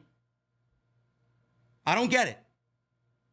The video game industry has become greedy, money-hungry fucking savages. It's disgusting. It's disgusting. I think people would have more respect for the fucking companies if they did what I just said, instead of releasing the same fucking... What you guys are getting next year is the same fucking game. That's why I'll be all over that fight forever. It's going to look different. It's going to feel different. It's not going to be a fucking yearly release. It's going to be add-ons, matches, roster. I don't get it. I never understood it. Monday Night Raw. Raw rating is in for Triple H and Week 2. WrestleNomics released the viewership information for the August 8th episode of Monday Night Raw. And this week's program averaged 1.957 million viewers. This is down 12% from last week. The key demographic experienced the same percentage drop as this week's episode. An average of 700,000 viewers aged 18 to 49 tuned in, giving Raw a 0.5 for 18 to 49 rating. Now, while viewership may not be as big as it was 1 week ago when Triple H took over, Raw still did come in at number 1 for the cable nights, at number 2 in broadcast prime time for the evening. The only program that beat it out was The Bachelorette on ABC with a 0.75 rating. This is what I said last week. You know, everybody was touting the 2.2 the show did, 1 week ago. And everybody's like, oh, yeah, WWE's turning the corner. Now, they're turning the corner creatively. You notice the shows are booked differently and the shows flow differently. I get it. But the ratings, it's not going to be 1 week and then we're going to be shouting from the mountaintop success of Paul Levesque in the Paul Levesque era. No. It's going to be something that's going to have a gradual feel for you. You got to take week 1 and week 2 and week 3 and week 4 and week 5 and average the rating and see the dips in the rating and see the highs in the rating. It's not going to be after week 1 we're claiming success here. This is what the geeks online don't really understand. Some of them will look at as at this rating as, yeah, success. And then the others, it didn't beat last week's rating. Triple H is failing.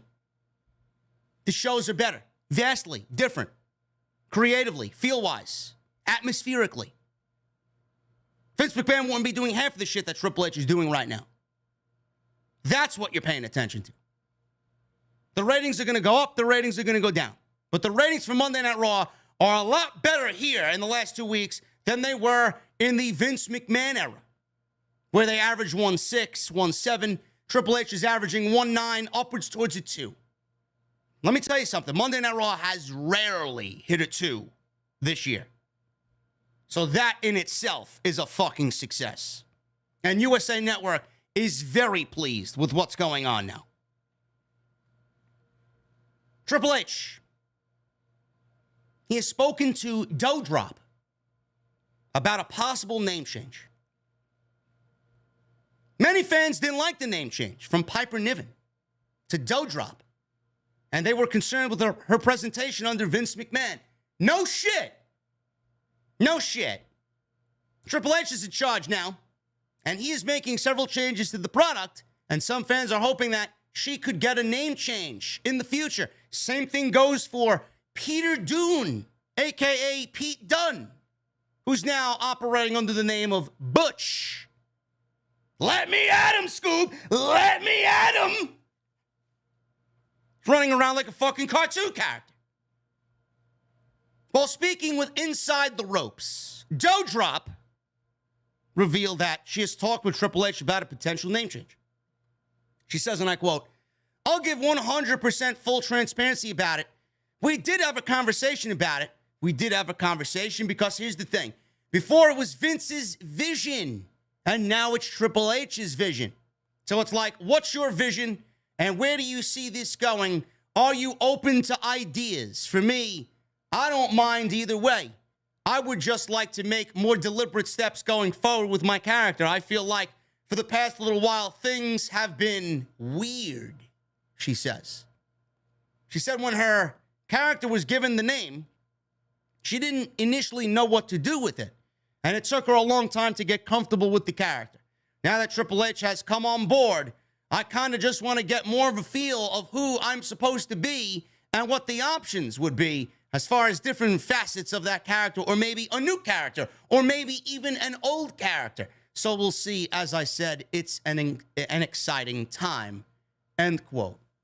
Doudrop also noted that Triple H has been receptive to all of her ideas. She says she understands there are a lot of wrestlers who likely want a change made to their character, so she will remain patient and see what is in store for her character. Now, it should be very easy to go from Doudrop, which is just a very objective, very negative name. It is single-handedly calling her out as, yeah, you're not important and you're an embarrassment, so we'll give you this ridiculous fucking name that we have no fucking vision for. They did not get her started off on the right foot at all. Paired her off with Eva Marie. That went nowhere. Eva Marie, thank God, lost her job. Not exactly what we need in the women's division is Eva Marie. But now that she's not there anymore and she was really a lackey for Eva Marie, I don't even know why we're going with the Doudrop character. You could see where their mentality is. They had nothing planned for Eva Marie when she unveiled Doudrop. And then when Eva Marie was fired, WWE didn't give a rat's ass about even anything remotely close to a vision for Doudrop. No name change, no storyline. I believe there was a storyline on TV not too long ago where she was trying to snap Nikki Ash, out of this fucking superhero gimmick. All of a sudden, it went away. They dropped it like this. They were supposed to go heel. Nothing ever happened. Nothing ever came of it. Maybe Vince McMahon's dementia came into play and he forgot what the fuck was going on. Maybe he forgot that he booked that segment. Yes, she needs a name change. Just like Butch needs a name change. Butch. Who the fuck is Butch? Who's Butch?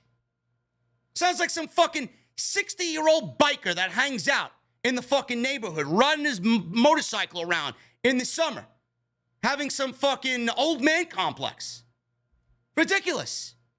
Who's Butch? He's never going to be main eventing anything with the name Butch, and Triple H knows that, and Doudrop knows that as well. You ain't getting on no headlines, honey, with the name Doudrop. Doudrop. It should be very easy. Nikki Ash and Doudrop should be together. She should snap Nikki Ash out of this fucking bullshit comic book character, and Nikki Ash, once she understands, she should do the same thing for Doudrop. You aren't who you used to be either. I think we need the old you back. Yeah, I'm dropping this name. My name is Piper. Piper Niven. It's very easy. All they have to do is apply it. Will it happen? I don't know. You can do the same thing with Butch. I don't know if this is the case or not. You could make a storyline up with Sheamus. Sheamus is calling him Butch. Butch. What's his real name? Butch is a nickname given to him by Sheamus. All he has to do is get upset with Sheamus. 1 week, 2 weeks, 3 weeks, frustration. Listen, I'm done with this shit. I'm not Butch. I'm Pete Dunne. Drop the shtick, go on his own. He's on SmackDown, too. He's on SmackDown. Don't you guys want to see who Pete Dunne is? I know I do. Especially with Gunther as the Intercontinental Champion. I think Butch is a waste of my fucking time. You put Pete Dunne on SmackDown. You put him in the mid-card. You got some solid fucking mid-card guys there. Ricochet, Pete Dunne, Gunther, Shinsuke Nakamura, Madcap Moss. Look at what you do there. You take Pete Dunne away from this fucking terrible Butch character, put him in the mid-card, give him his real name back, and you solidify the mid-card for that Intercontinental title. Gunther goes from having, maybe 1 or 2 opponents to a real top fucking competition there. I don't know why this hasn't been done. I don't. But it should be. And I hope that it is. I hope that is in the plans for both Doudrop and Pete Dunne. Cody Rhodes, the latest on his WWE absence following confusion about his possible in-ring return. Apparently, people think Cody Rhodes is going to show up a week from Monday in Toronto for Monday Night Raw. Rhodes has been out of action since June, tearing his pec muscle completely off the bone. After wrestling with this injury at Hell in a Cell against Seth Rollins, Cody Rhodes was written completely off TV after Rollins attacked him the following night on Monday. Per Dave Meltzer, in the latest edition of the Wrestling Observer newsletter, there have been no complications in the Cody Rhodes rehab following his surgery. It was also noted that WWE is working on documentaries for both Cody Rhodes and the American Dream, Dusty Rhodes. Although WWE initially said that Rhodes was expected to be out of action for 9 months, an upcoming WWE venue has potentially spoiled Cody Rhodes' in-ring return. Cody Rhodes recently provided his own update on his recovery during the San Diego Comic-Con, and, Cody Rhodes is saying, yeah, they're not really giving me a timetable on his return or on my return. They're telling me 9 months. I'm going to see if I could cheat that.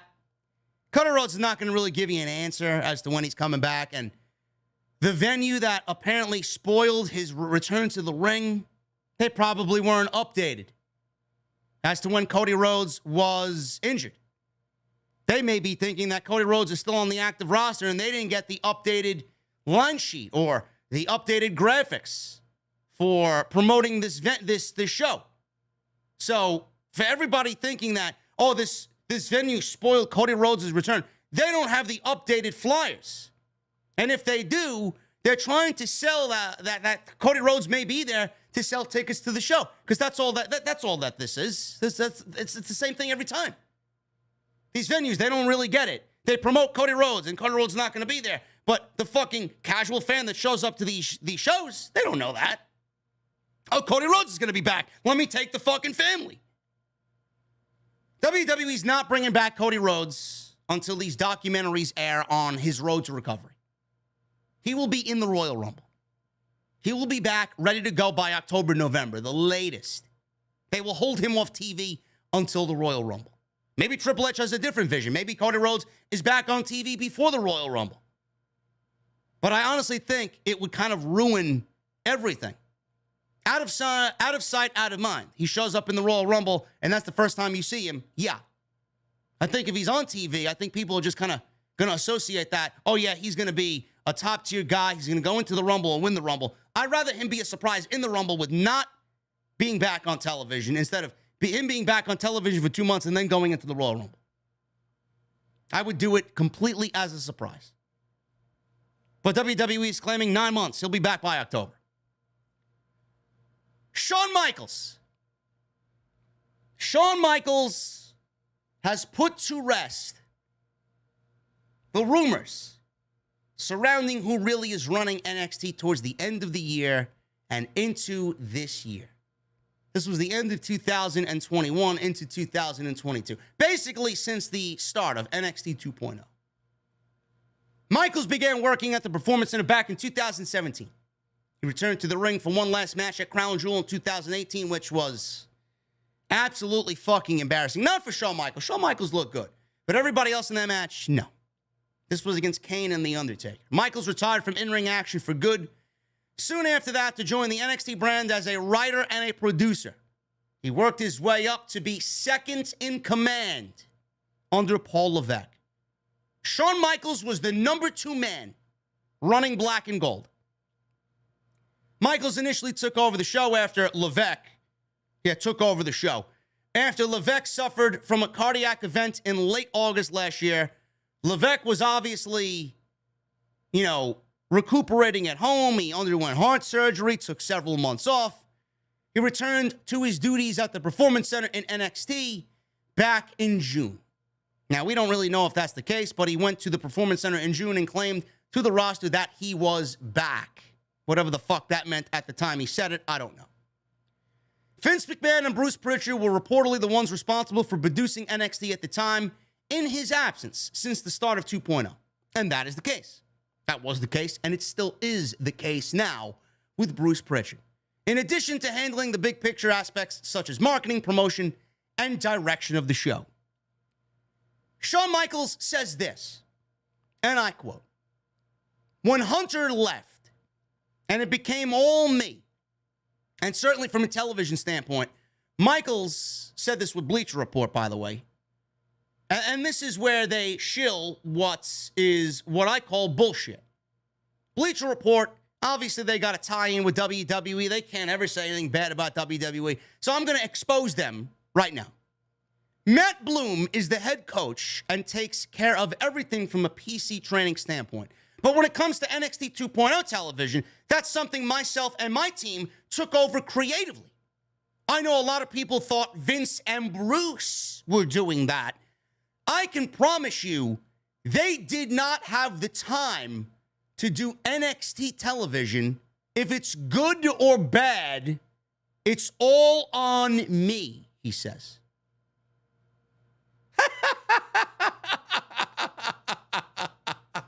Oh, man.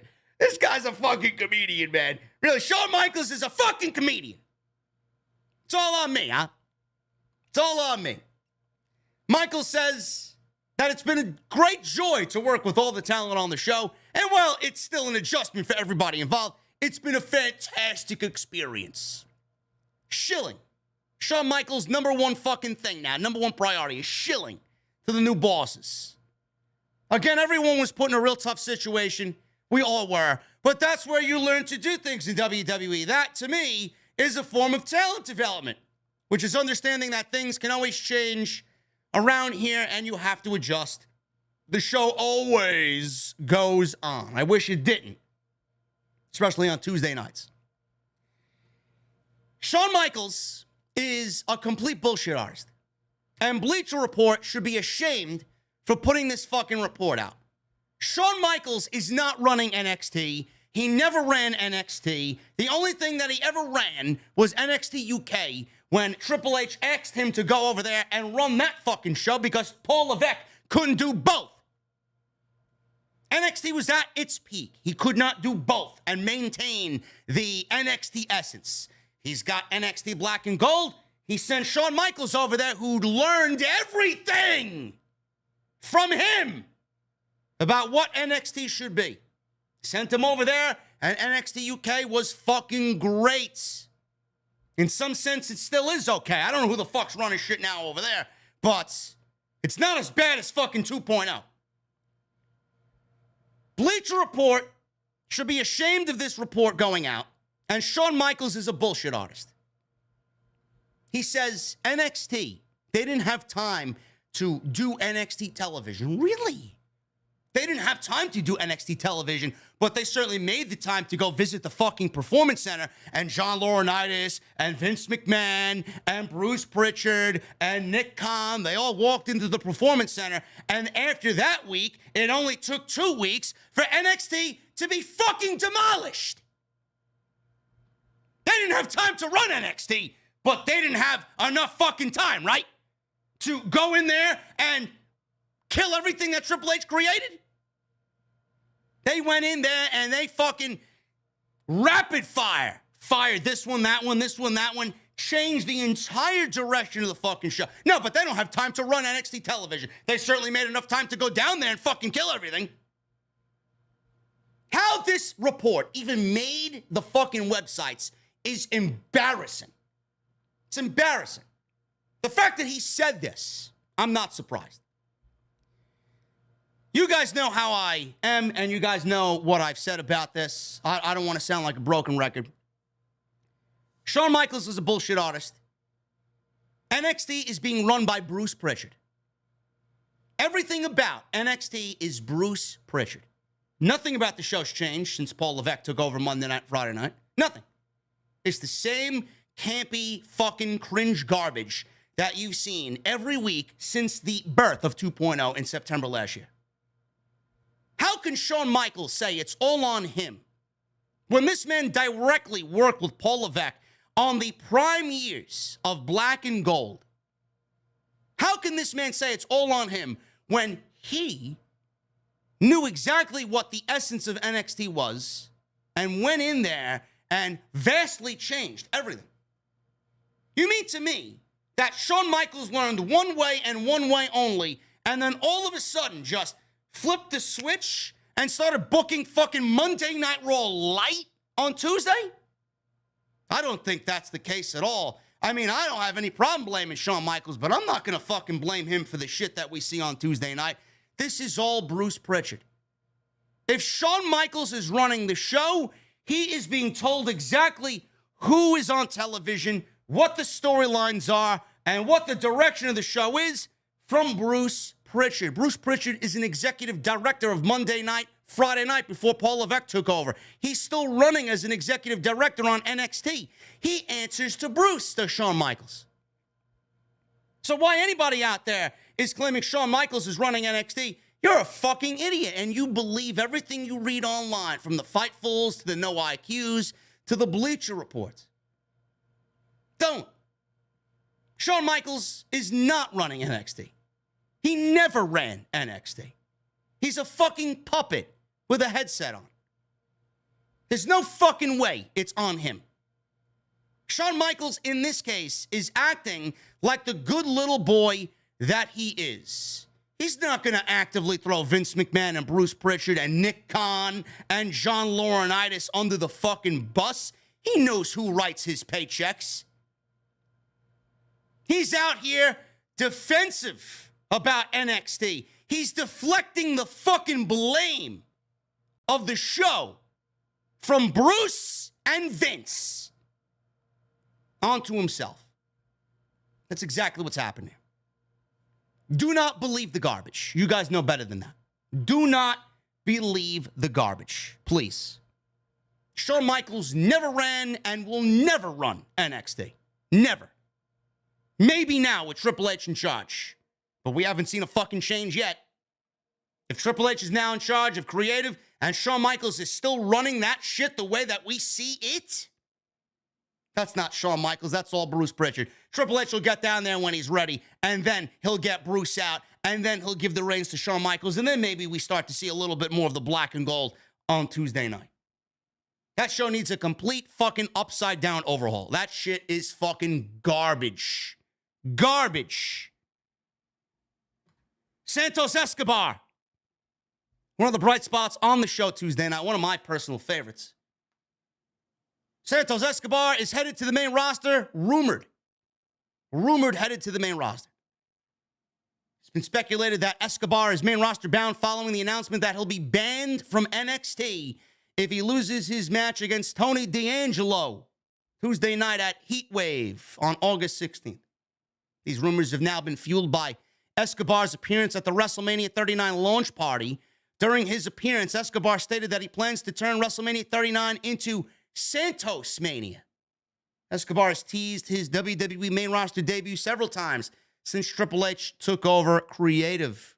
Escobar has been pushed under a Triple H regime before winning the interim Cruiserweight Championship tournament in 2020, then later becoming the undisputed NXT Cruiserweight Champion in April 2021, and he was all over Triple H's Black and Gold era of NXT. This is great.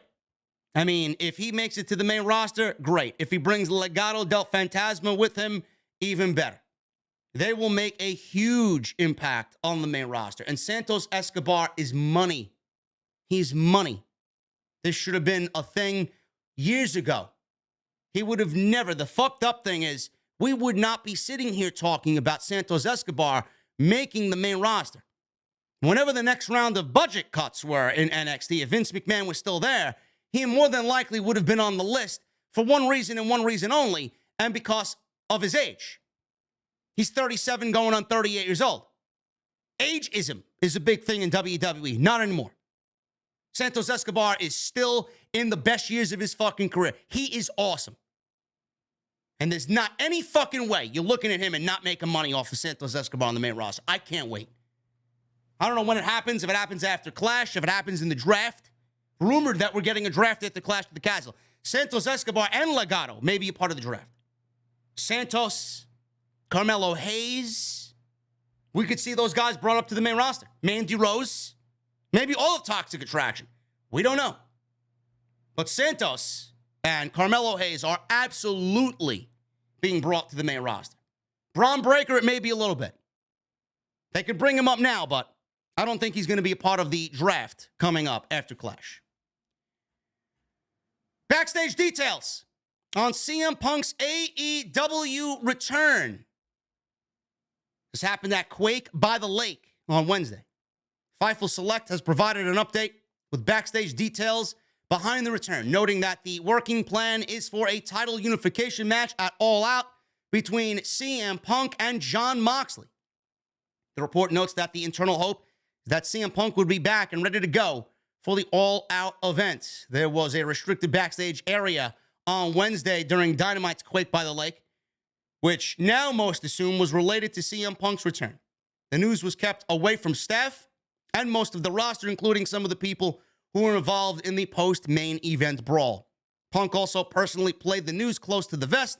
It was also noted that the company didn't want to bring him back too soon, nor wanted to put his recovery behind schedule at an inconvenience.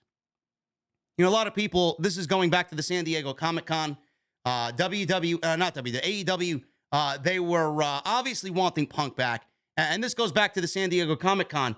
Punk was reportedly hopping around on one foot. He was icing his boot every 5 minutes or so in between segments. This is exactly what Punk wants you to think. Punk is not going to outwardly be out there in public. If he has to make a public appearance, he's going to play it up. This is not anything new to Phil Brooks. This is the same fucking guy that says, yeah, I hate pro wrestling.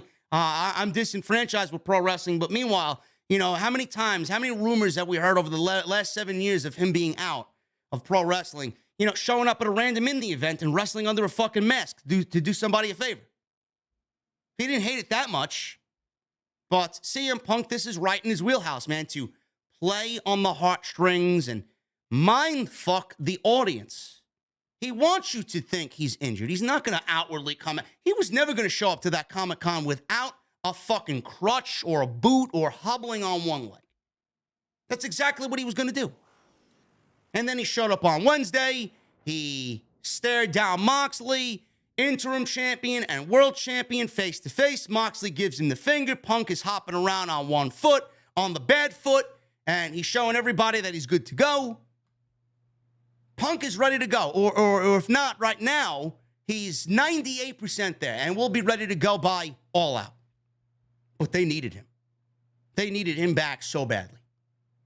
And now that he's back, this obviously is going to lead to Omega showing up on Wednesday, and then maybe we get Adam Cole.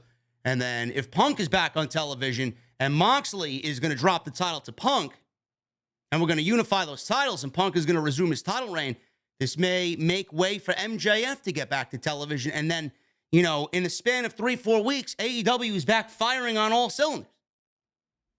But this is the biggest match that AEW could possibly do right now. The biggest match right now for them. And it's going to be great.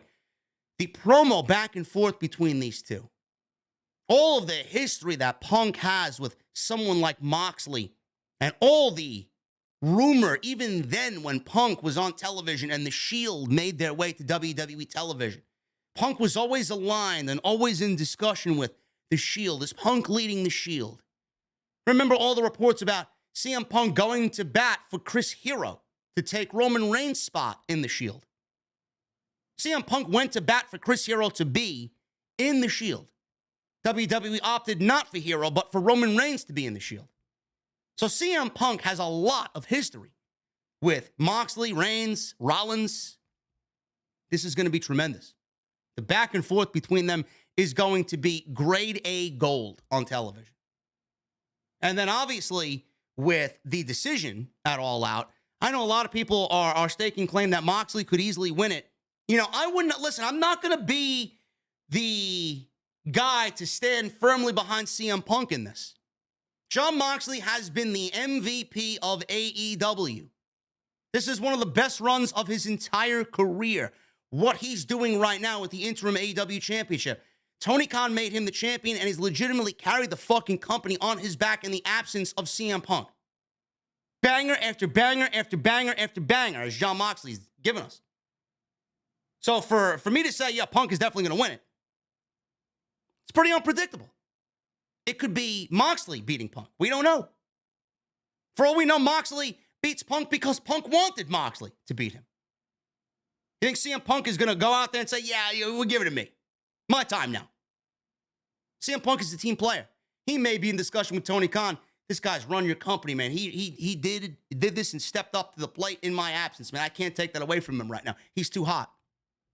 It's going to be very interesting.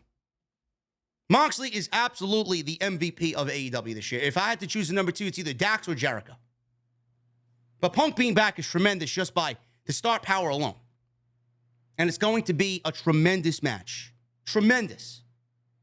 This is going to lead to MJF getting back to television. And then, like I said, AEW is going to be firing on all cylinders, man. Those stories that Tony Khan had to put on the fucking back burner for so long because all the injuries mounting one after one after one, week after week after week.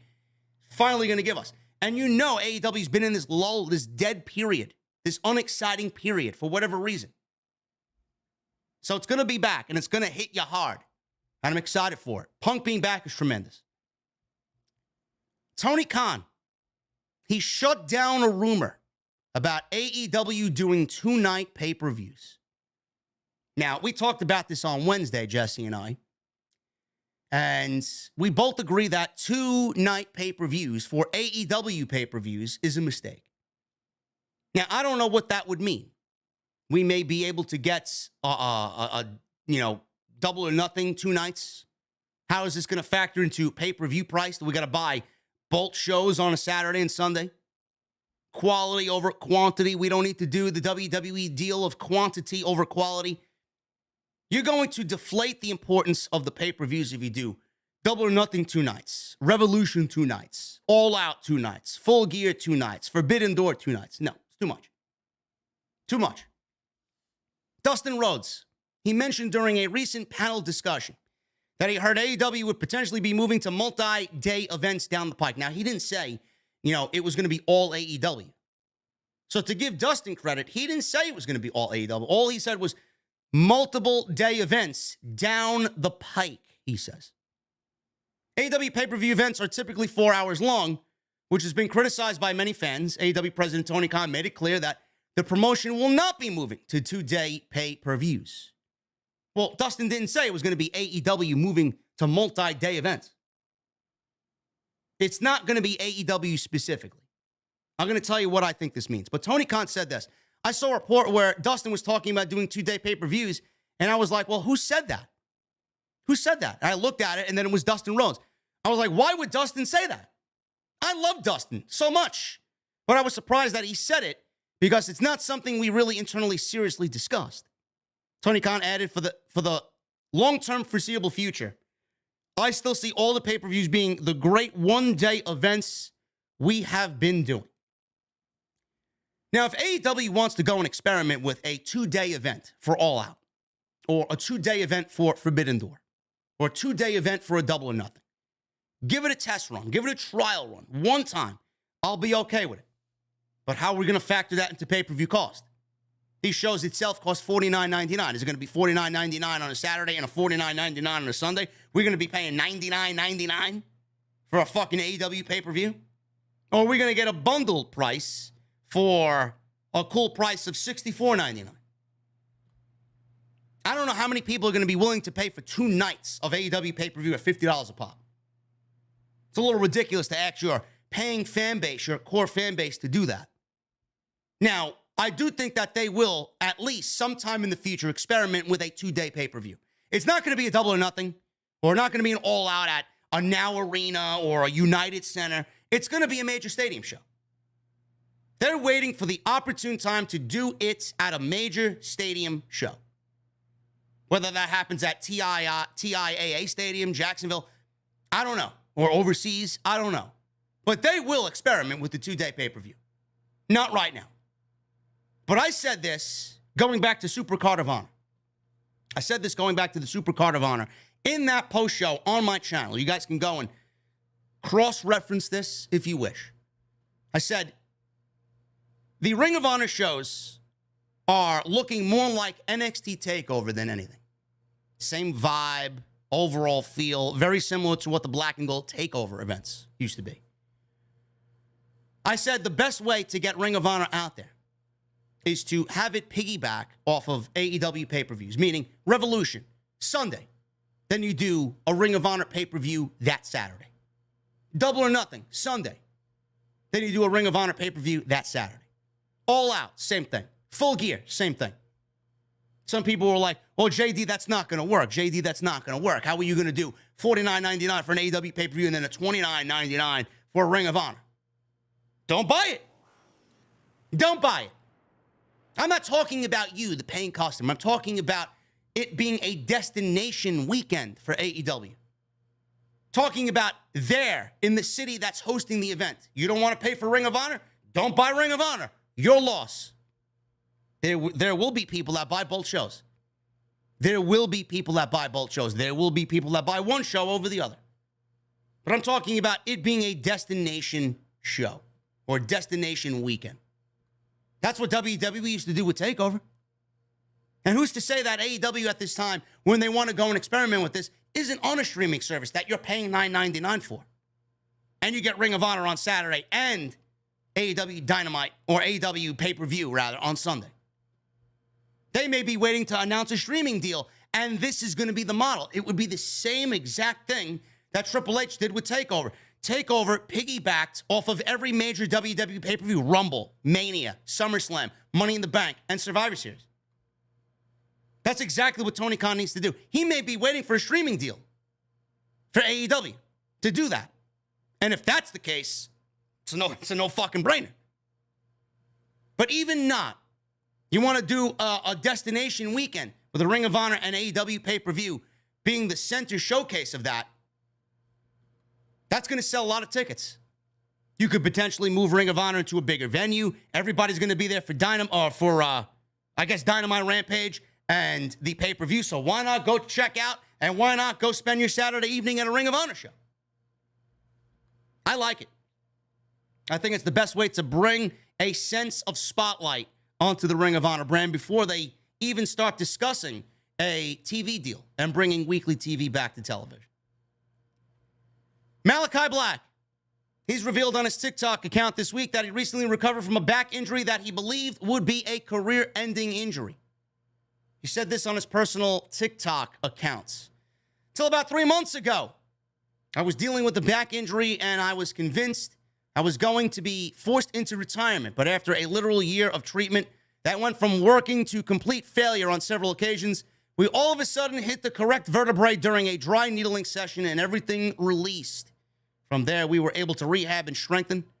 And you can check out video 2 for this horrendous view of my personal reaction to it. However, allowing me now, a few months later, to slowly move back into deadlifting and a few more compound moves. End quote. So he's back doing his usual training, and he's back in the ring. Malakai was actually just announced for a seminar at the NYC Arena the Saturday before our Terminal 5 show. So you guys can find all of that out on the HOG Instagram page. If you guys want to go and get some key pointers from Malakai, he'll be at the NYC Arena representing House of Glory that weekend, that Saturday, doing a full training seminar. Black hasn't wrestled for AEW in just under a month. It's not clear when he'll make his return to the ring, but he's been on TV. We've seen him kind of mingle with Sting, and we've seen him kind of get in there with Brody and Darby. However, it's great to know that it's not a career-ending injury, and he will be back, and he'll be fine.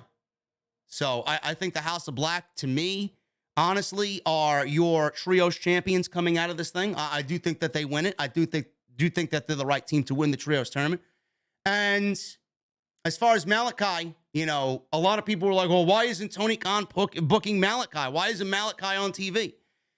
For all the people that give Tony Khan shit, most of the people don't really understand what the fuck is going on. They think that they know what's going on internally, and then they don't.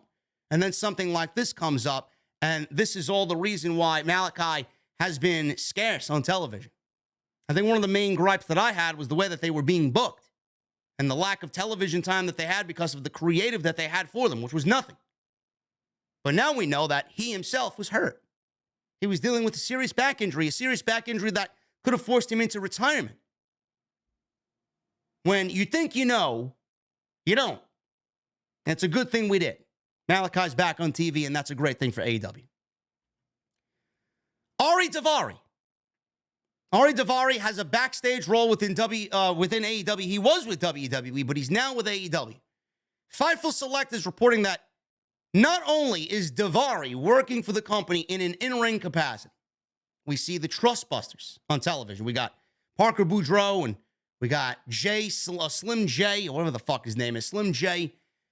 And we got Sonny Kiss, who was a big topic of discussion this week.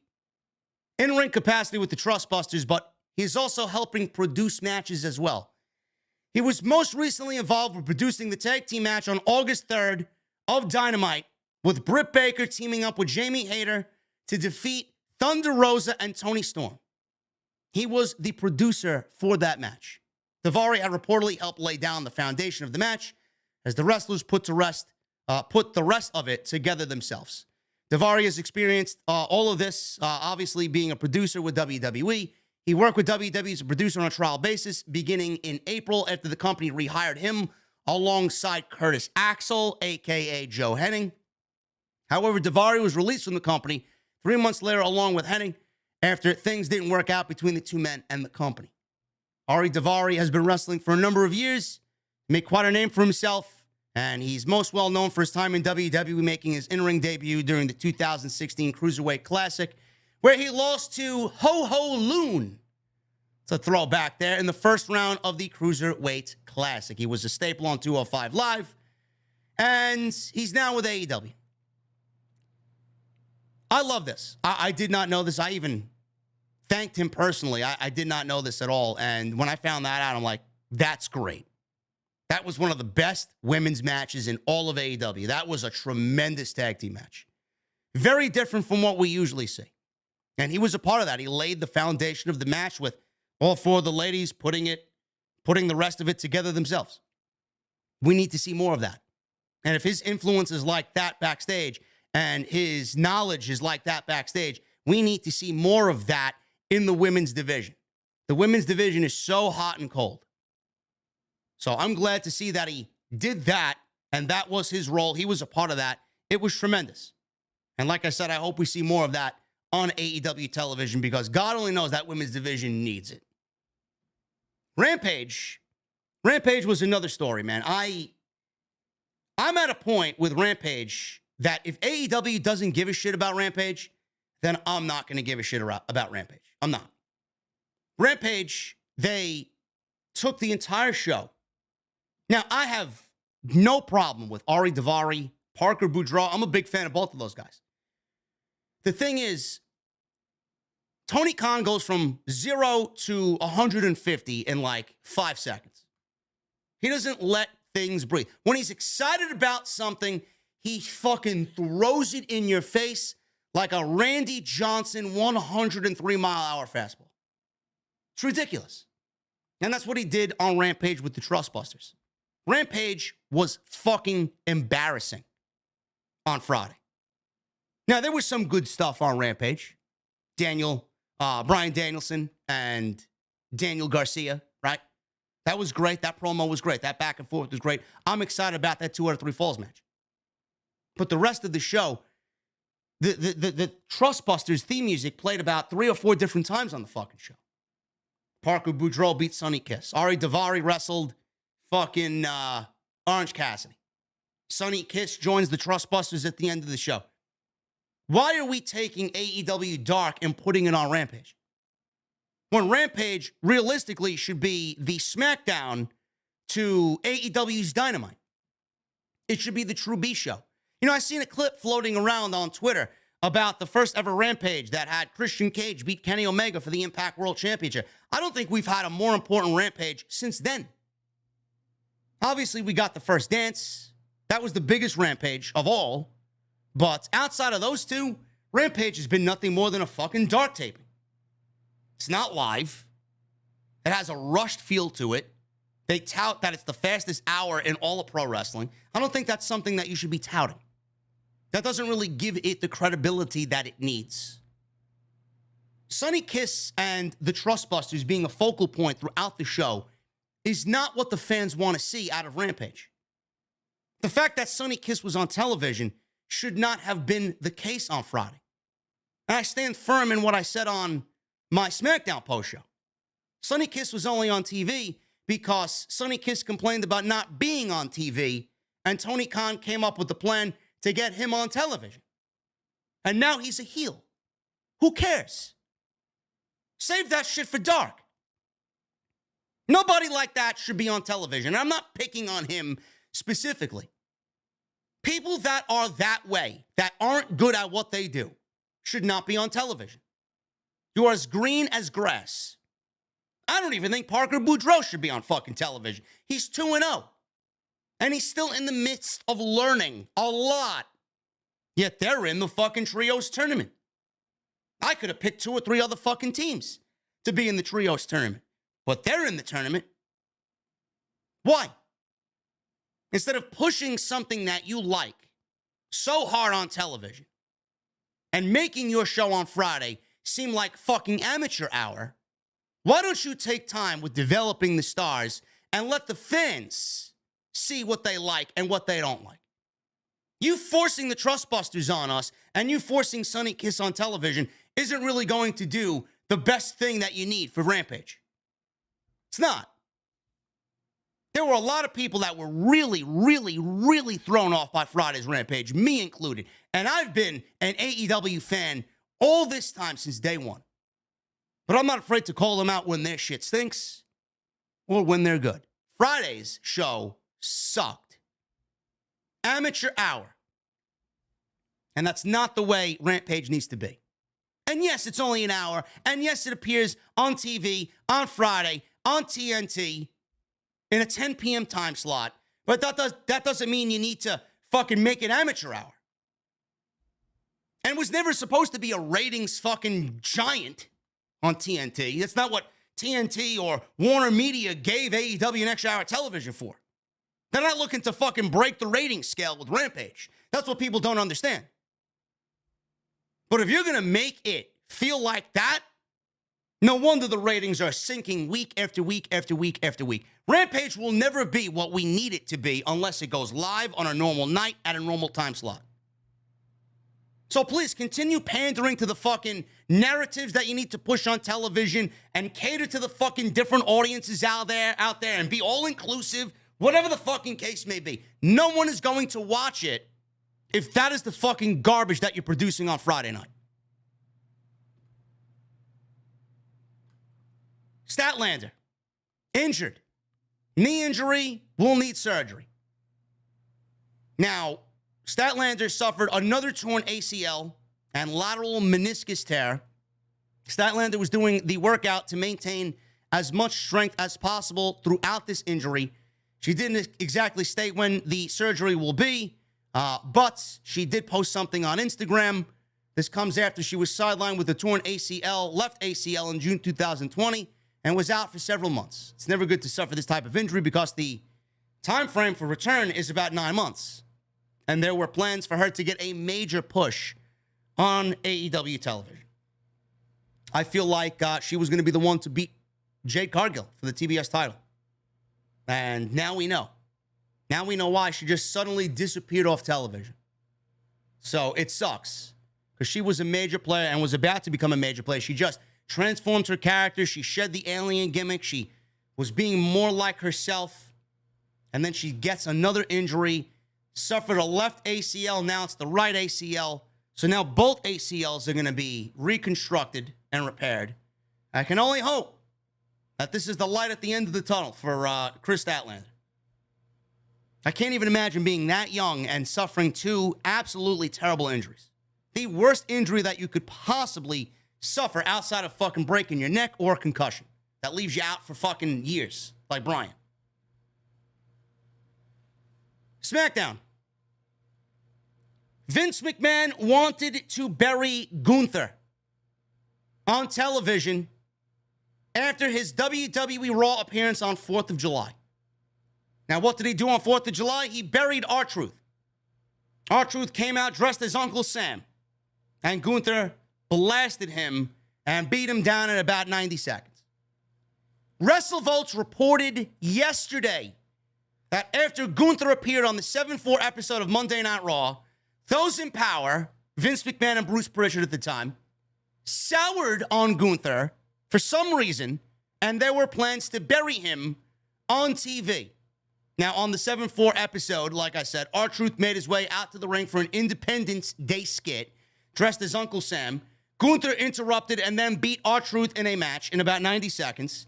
There didn't seem to be anything wrong with Gunther's performance, but the powers that be in WWE at the time apparently saw things differently. Maybe they were watching AEW Dark. That's what it sounds like to me. Or maybe they mistaken Gunther for Ludwig Kaiser. WrestleVotes tweeted, and I quote, following his appearance on Raw on 7-4, those in power at the time soured on Gunther for whatever ridiculous reason, to the point where a burial on TV was coming just a month later, and quite the difference. ... End quote. Gunther is now being presented as a top-tier guy because he's a Paul Levesque guy. Keep that in the back of your mind. Last night on SmackDown, they pushed the Intercontinental, or Friday rather, on SmackDown. The Intercontinental title is a title that should be respected, and Gunther's IC title match against Shinsuke Nakamura was saved for the main event of the show. Imagine being Gunther, who worked NXT UK under Triple H for 3 years, held that title for 800 days, comes to the US, wrestles on NXT, wrestles for Black and Gold, wrestles for 2.0, knowing that him and what he represents doesn't fit the mold of that show. He was there. He did what he was asked, right? He moved to the States. He got engaged to Ginny. He transformed his body. You go look at Gunther from 2-3 years ago, and you look at Gunther now, and you see a completely different man. Some people don't like the way he looks now. Some people prefer the way he looked before. But he is in the best shape of his life. He is as healthy as any point in his life. He did that all because he knew he was moving to the States. He wanted to be with his wife, and he wanted to be a part of WWE. He got in shape. He got in shape knowing that the powers that were in charge then really took appearance as a big thing.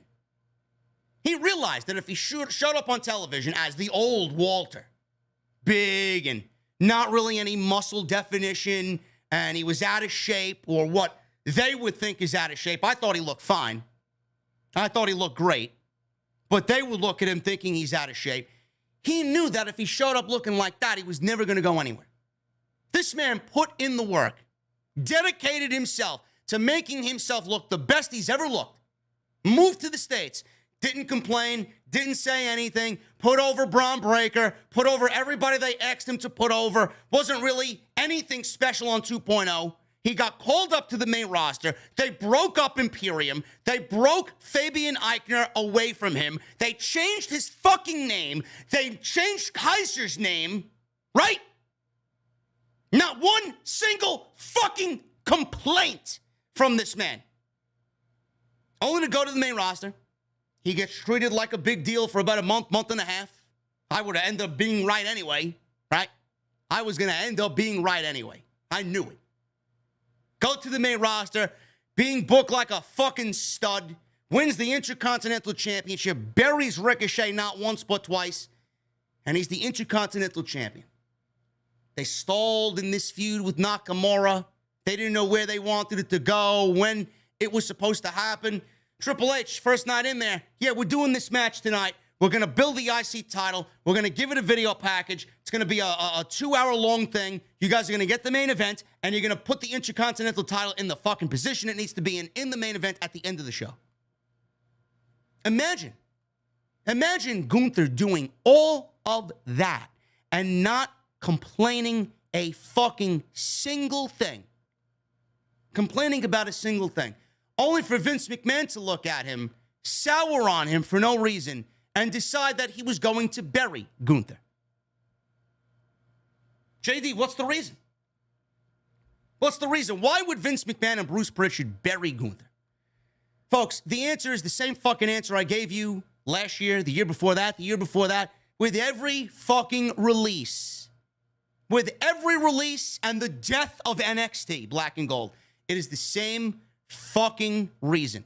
If they buried Gunther from the word go, it would be blatant and they would get a shitstorm of bullshit coming down upon them. They figured that they toy around with him for a little bit. They'll book him like a fucking stud. They'll book him like a monster. It'll be 2, 3, 4 months before they do anything to counteract that. Yeah, we'll give him the IC title. We'll pretend in front of the audience that he's being booked like a big guy on our roster. And then we'll bury him gradually, slowly, but surely.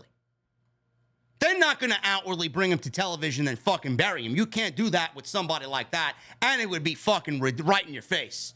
They wouldn't even fucking be able to hide that shit and what their intention was. They think they're slick, though. They think they could prolong it. Yeah, we'll give him a good spot. We'll give him the title, right? Even though the title meant nothing. What's the Intercontinental title in the Vince McMahon era? Garbage. Garbage. I use it as a fucking paperweight on my fucking desk, and I don't have any papers on my desk. I put it on the fucking wall and let it collect dust. That's exactly what they did with it. You see, if they buried Gunther from the word go, their intentions would be right in your face. They felt like if they prolonged it, it would be kind of concealed and hidden a little bit. They would make up. It would give them enough time to make up some fucking bullshit narrative as to why they need to bury him. Oh, he's out of shape. Oh, we don't like the way he wrestles. Oh, he can't speak English. Oh, we can't cut a promo. Oh, he's not getting over with the fucking crowd. Why did they decide to want to bury him? Simple, folks. Gunther and Ludwig, Kaiser and Gunther, or Walter and Marcel Bartel, they are Paul Levesque guys. I don't know what else you need from me. I don't know what else you need from me. They're Paul Levesque guys. Why were they going to be buried? Because they're black and gold. Why were they going to be buried? Because they love. This is game. This is like a fucking hobby to them. Oh, look, we got Triple H's big Walter. Some guy that's some fucking Austrian that don't speak English, right? Triple H made this guy champion for 800 days. Right? We're going to bury him. He thinks he can book better than us. We're going to bury him. Imperium, we killed it. It's what they do. It's what they do. They love it. Thank fucking God Vince is gone. Fucking joke. Can you imagine working your fucking ass off to move to this country, marry a woman here, and fucking go and get buried after doing everything that they ask of you? And there are still people out there that want Vince McMahon back. There are people out there that miss Vince McMahon. Couldn't be me. Couldn't be me. Gunther's going to be undefeated for a very long time.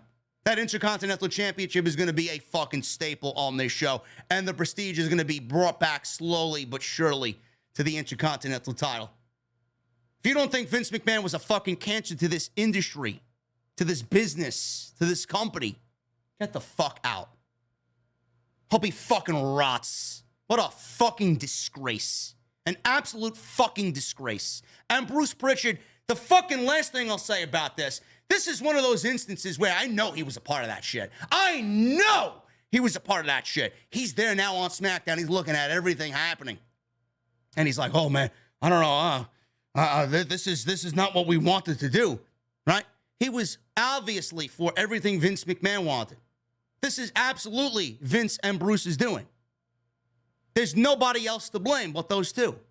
So the fact that he's there now and he's seeing all of this IC title and Gunther and guys like Gunther and Ricochet and the NXT Shayna Baszler getting a spotlight on SmackDown, Bruce is probably fucking sweating underneath his fucking 3 or 4 rolls. He's probably sweating underneath his fat. Good.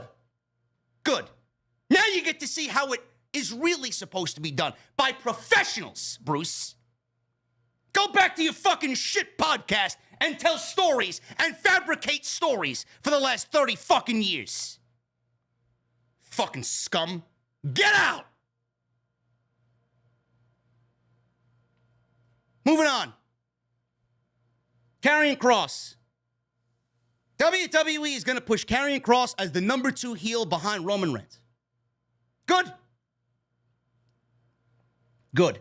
Another thing I'm glad to see Bruce Pritchard sit in for. And look. Oh, Karrion Kross, we fired him. Good. Good.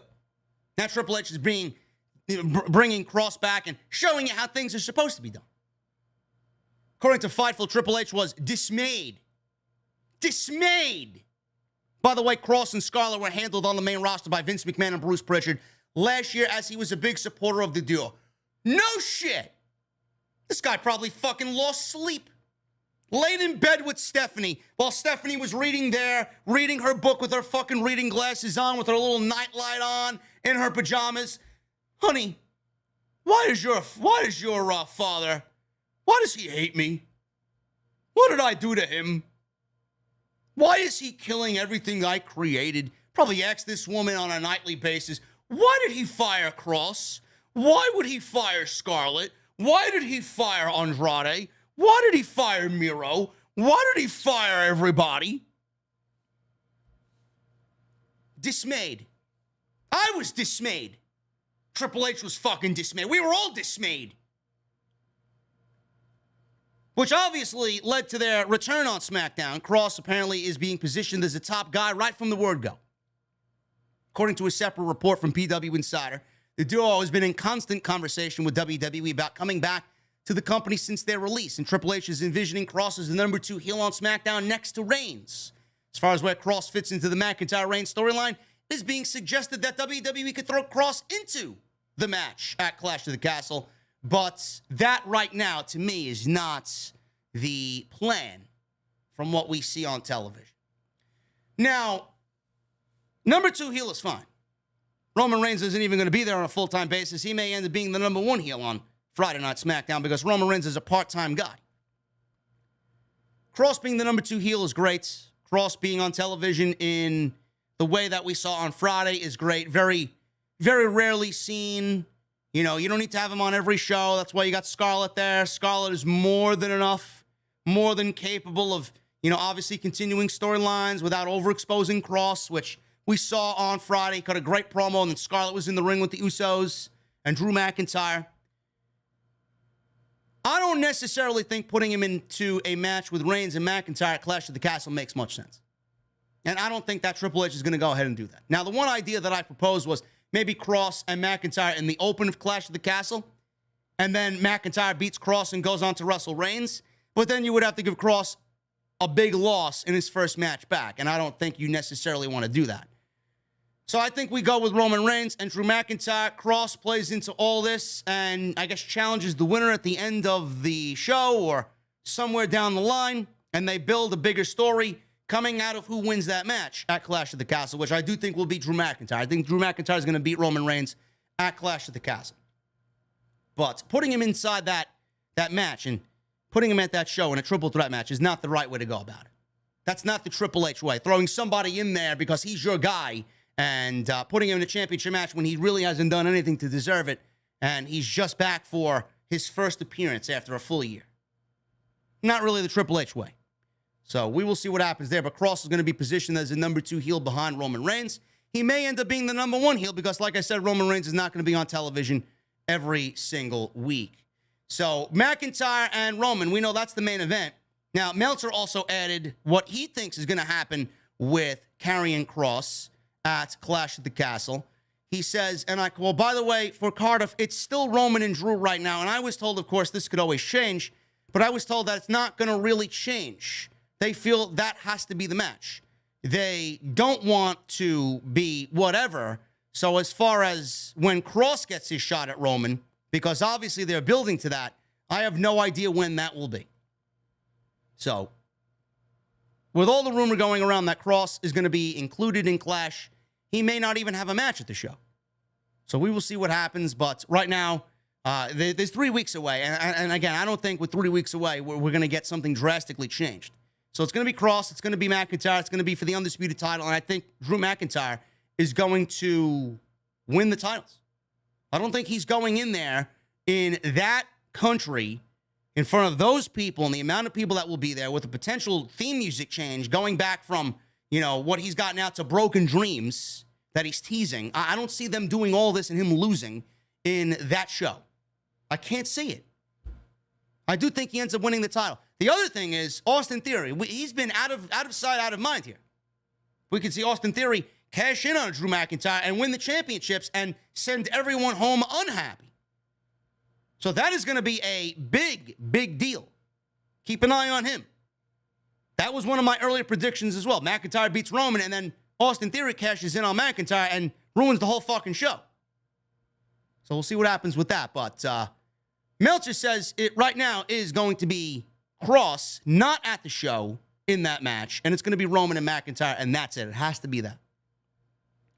Now, with Karrion Kross coming back to the company, you know, obviously his independent dates are going to be very scarce now, and he's going to maybe finish up some of the things that he had already been obligated to do, and he's been confirmed for. I hope one of those things is House of Glory. I do think that, you know, it would be a better show with him on it. Obviously, WWE is going to pick and choose what shows he does, you know, finish his dates for.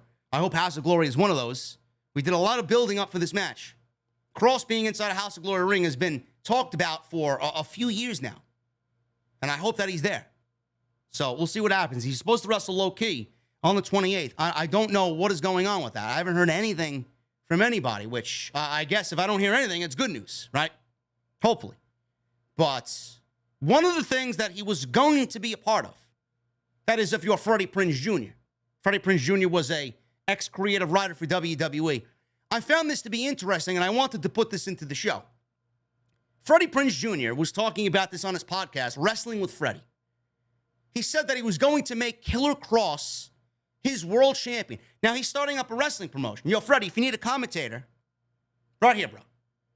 He's starting up a wrestling promotion. It's going to be a little bit, he said, around 18 to 24 months before he gets everything settled the way he needs to. When the promotion gets started, he wanted to make Killer Kross his inaugural champion, which I think that's a great choice, right? So Freddie Prinze Jr. said this, and I quote, "So I announced on the first season of this with Ariel Helwani that I was starting a wrestling federation, which I still am, and I'm working very hard at. My champion, and I had spoken with him a lot, was going to be Killer Kross. He was my guy. I was building the whole thing around him. We had kind of worked on the story. We talked about philosophy, talked about his character, his wife's character, with the caveat of, hey, you can't hold your career up to make my thing go. So I said, if you get other offers, you need to make a living, you go make a living, man. I got a text on Thursday, the day before SmackDown. I get a text that says, hey, man, I need some advice. Let's chat. So I already know, and I almost wrote him the day before, hey, with Vince gone, you're going to get a call from Hunter. I literally wrote the text. I said, he's going to offer you the moon, and if you say no, you are out of your mind. So don't trip. I deleted the whole text, and instead I just sent him a picture from this storyboard guy that's doing part of the show for me so that I can, pitch it properly. I just sent him a picture of some of the storyboard stuff instead because I didn't want to freak him out. So the very next day, I get this text from him saying, "Can we talk? I need some advice." We start chatting, and he says, "I talked to Hunter. They made me an offer, and it's real. I think I believe him when he's telling me what's going to happen, and you and I need to talk." I said, "Yeah, brother." I told him. I wrote you a text yesterday, and then I deleted it because I knew this was going to happen once Vince left the company. So we talked about it. I said, "Look, you'd be crazy to chase my dream in place of yours. Your dream was never to be, and he doesn't say the name of his promotion, but your dream was never to be the Freddie P champion. It was to be the WWE champion. I can't hold you up from that." Freddie Prinze Jr. is a class fucking act. Really. That's the type of guy that you want running a wrestling promotion, man. If this was anybody else, 9 out of 10 times, a promoter would be like, "No, fuck them, man. You owe me. I'm paying you. We got these plans and yada, yada, yada, blah, blah, blah."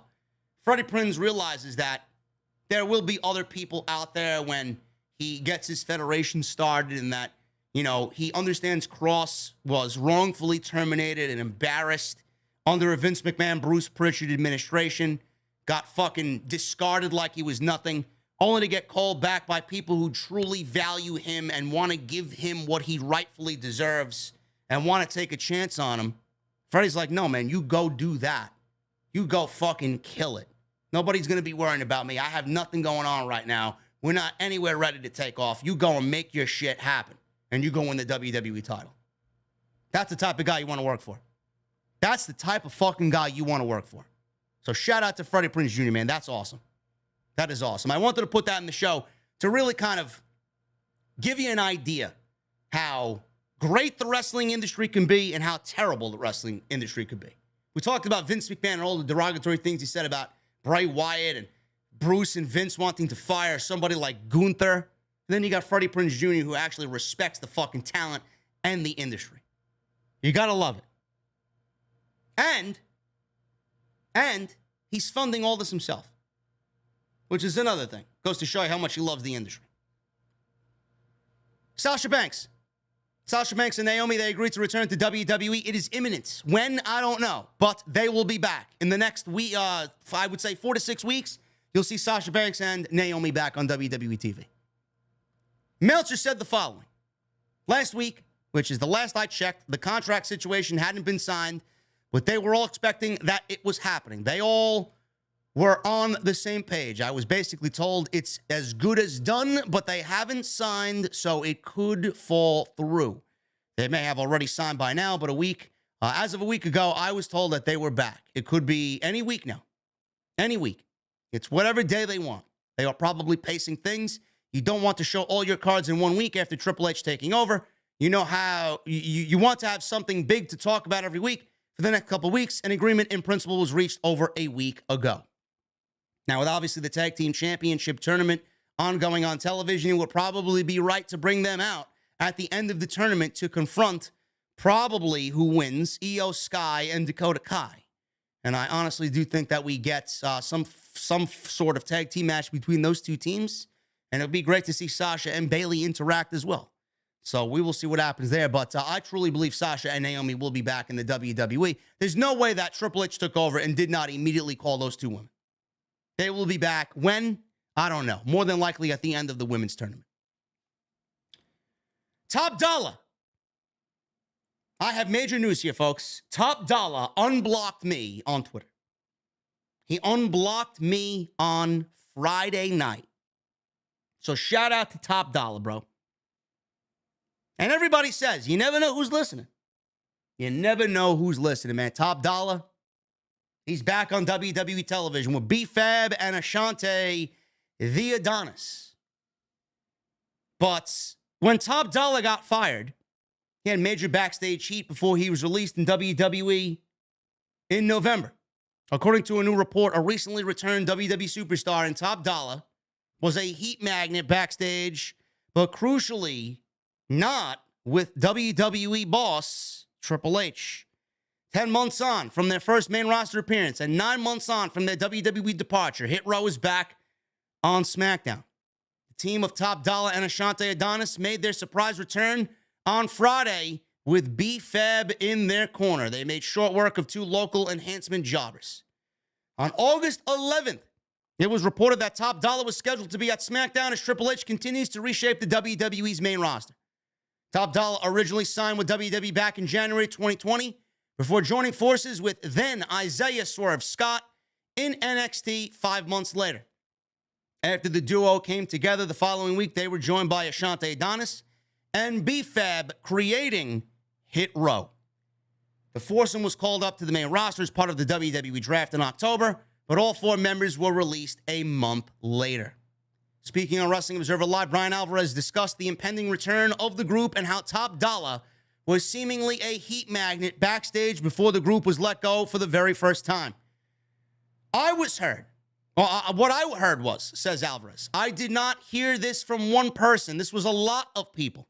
It was not really a secret, and I think it was talked about when they were released. This Top Dollar was a heat magnet, dude. He was a heat magnet. And the way he was described to me was he knows the right people to not be a heat magnet with Triple H. And Triple H was one of the guys that did not see all of the heat that was being speculated. When people talked to Triple H about Top Dollar, Triple H said, well, he's cool with me. So Triple H pushed him and did all the stuff they did. And there were a lot of people who really didn't like Top Dollar, so he ended up being released, and now he's coming back. You know, this was one of the things that we really focused on when we talked about Top Dollar and Hit Row as a foursome. You know, I could sit here and say whatever I can about Top Dollar, but I said this on Friday. I'm not even going back into the past. I'm not. Whatever was said was said. You know, I love to be very open and truthful. If my words sting, or if the statements that I made hurt you, good. Good. I never want to bullshit my audience. I said why they were released, and it's the same reason why we talked about Bray Wyatt, and we talked about Gunther, and we talked about everybody that was released under the Triple H black and gold banner. Anybody that was even closely affiliated with Paul Levesque was gone. That was their main mission. Their main mission was to erase, embarrass, and wipe everything clean without any smell of Triple H. Now the tides have turned, and this is the greatest comeback story in the history of the company. He's back after being fucking erased, and now he's leading Vince McMahon's show on Monday and on Friday, bringing back all the talents that Vince McMahon had fired because they were fired for the reason of they were affiliated with him. I said it from day one. Hit Row should have not been brought to the main roster. There were others on that show that were probably ready more so than Hit Row. I mentioned Legado del Fantasma. It could have been fucking Legado. It could have been Hit Row. It could have been anybody. If it was somebody else instead of Hit Row, they would have been fired. And we would have been talking about them and not Hit Row. But the fact that it was Hit Row, I said it then, I'm going to reiterate it now. Hit Row would never translate in a Vince McMahon, Bruce Pritchard era main roster. It was never going to happen. They don't get it. It's uncool to them. They don't understand that demographic. Hit Row was visceral. Hit Row was given an opportunity. How many reports did you read about Hit Row being sent out there by Triple H? Yeah, just go get it over. Go get yourselves over. I can't write for you. I trust you enough to go out there and get yourselves over. That's what he did. That's what he did with all 4 of them. He gave them the freedom to go out there within the boundaries of WWE Creative to get yourselves over. And by that alone, Triple H did the biggest thing possible for them. He let them fly free. That was never going to happen in a Vince McMahon, Bruce Pritchard era. Never. Top Dollar, Swerve, B-Fab, and Adonis were all going to be written by a 60-year-old Bruce Pritchard and a 77-year-old Vince McMahon. That was my problem. And when that was known to the audience and my audience and all other podcasts' audience, then we started saying, collectively, I give these guys 4-5 weeks and they're gone. Vince will get bored. Vince will see them. He will get bored. He will not understand them. He will make an excuse to get rid of them or take them off TV. They're not getting over. I don't understand them. They're not wrestling the way that I want. They can't cut a promo, blah, blah, blah, whatever the case may be. Like everybody else that got called up from Black and Gold, he would get rid of them. Fired. I said they were going to get fired. I got called a racist. I got called scum. I got called this. I got called that. You name it. You name it. Swerve blocked me. Top Dollar blocked me. I was misunderstood. I didn't really understand why. I understood why, but I also did not understand why. But I was only telling you exactly what I saw from a fan, a smart fan, who's watched this product week after week after week since he was 4 years old. I know Vince and Bruce better than most people, and I have no fucking connections within that company. None. You would think I do, but I don't. They were gone in 4 weeks. Now, supposedly Top Dollar and B-Fab did modeling, and Ashante Adonis went out to Hollywood and did some modeling, and they all worked on their in-ring ability. I hope so. And I'm glad that they're back. I'm glad that they're back. And I appreciate Top Dollar possibly, understanding me now a little bit better than I was before. I didn't mean any ill will before. The whole backstage environment with him having heat, I can't help you with that one. You got to go in there and be humble. The fact that you're now working with Triple H, the only thing I could tell you from an outside pair of eyes looking in is to make that man look good. Do not do anything to get on that man's bad side. Do not do anything to make that man regret bringing you back. Respect the business. Bring your environment. Bring your hobbies. Bring your tastes to WWE to make you and Hit Row unique. Don't walk in the back thinking that you're Randy Orton. Don't walk in the back thinking that you're Top Dollar and you should be fucking top shit. Work to get the respect that you would want from that locker room or from the fans that watch this product. Go out there and kill it every week. Seriously. I had high hopes for this group in NXT, only to see everything wiped away. I'm sorry I was right. But now I look at Triple H running the show, and now they're in good hands. But man, I can't help you with that backstage heat shit.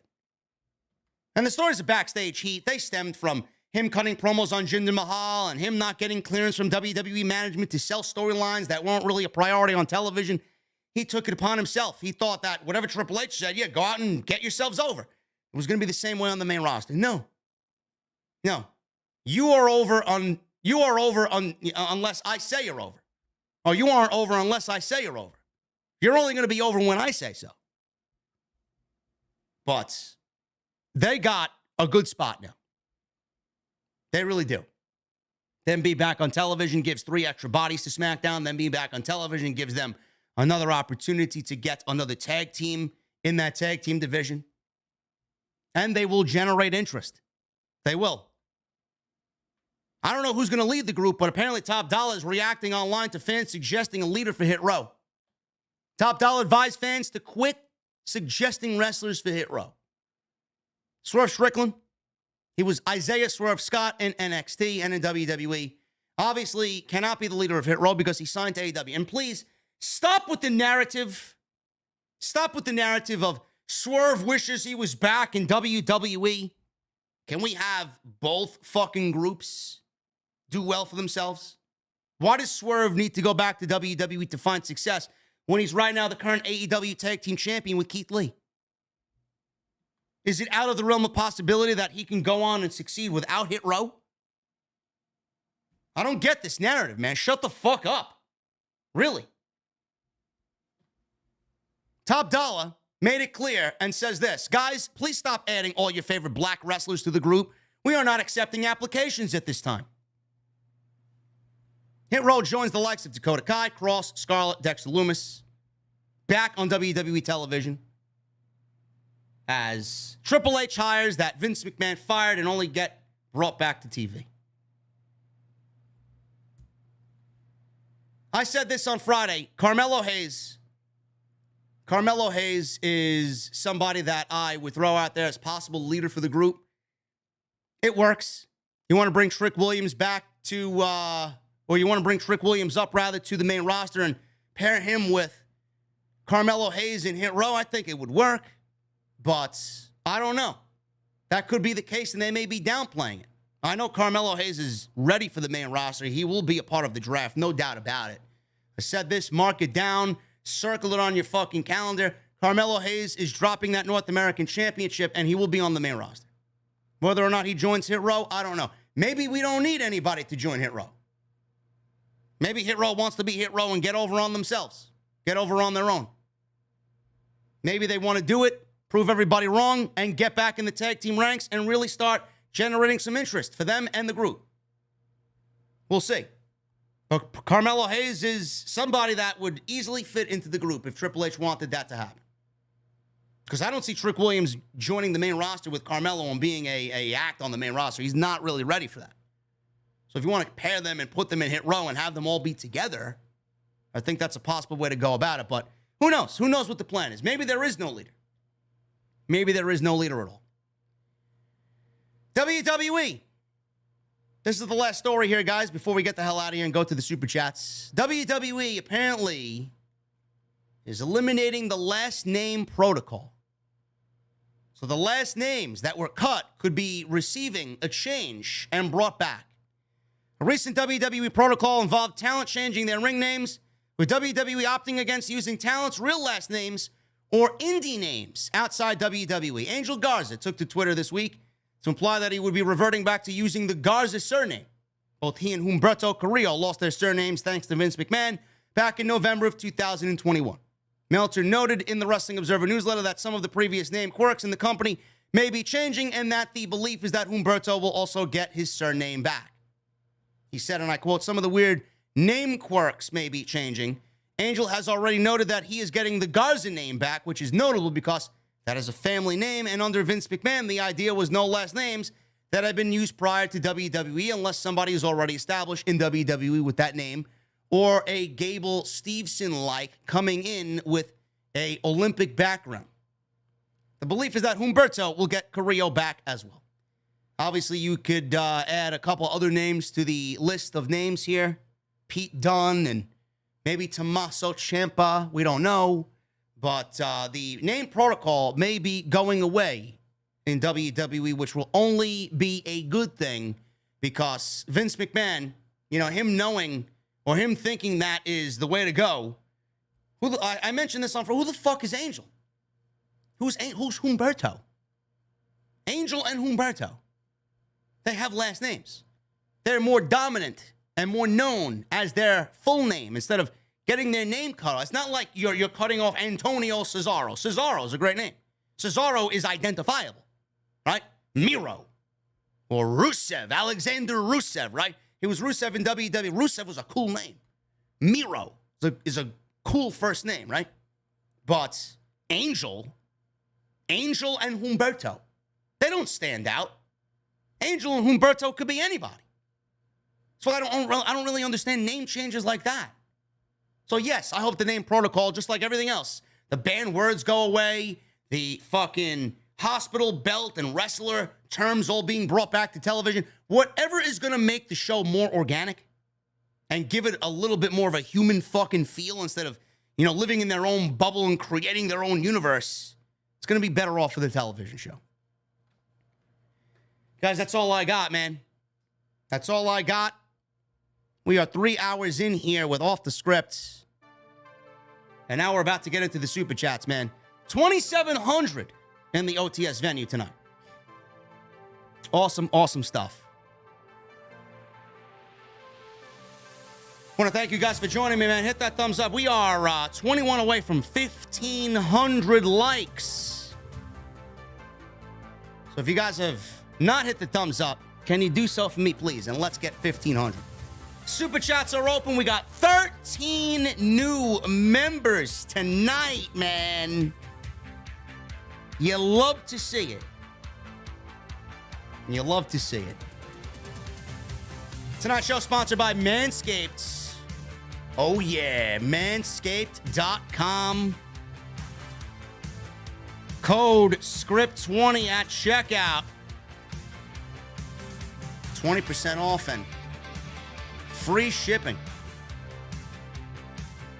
Guys, when it comes to feeling confident, especially when you're out there trying to find the one, or you're trying to look and feel your best, you may hit the gym, try out a fresh hairstyle, maybe give your wardrobe a much-needed update. But what happens when you're ready to seal the deal, man? How confident are you when it comes to your little world champions down there? Are you working AEW Dark, or are you main eventing Clash of the Castle? Nobody wants to be on Dark. I'll tell you that right now. I don't even think Jesse wants you on Dark. But it's 2022, and that means if you're already not managing your body hair on the regular, you're missing the boat, man, especially with the summer coming to an end. That's why I got Manscaped and the Performance Package 4.0. In the Performance Package, you got the Lawnmower 4.0, ceramic blade, and it's waterproof. It's cordless. Skin-safe technology. It's going to help reduce those nicks and cuts in the most sensitive areas of your body. Then you got the Weed Whacker 4.0 to get into all those little pesky spots that you really can't get to on a normal basis.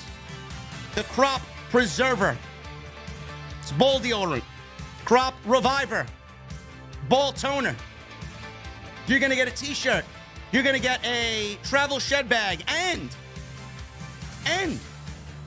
you're going to get the boxer briefs. All you got to do is go to manscaped.com. Code SCRIPT20 at checkout. 20% off. Free international shipping. Once again, that's manscaped.com. Code SCRIPT20 at checkout. And I want to thank them for once again supporting me on Off the Scripts. Let's get into the Super Chats, guys. Right at the top, we got Captain Solo. Captain Solo with a $20 Super Chat. He says, love putting you on the spot with these what-ifs. So here's another.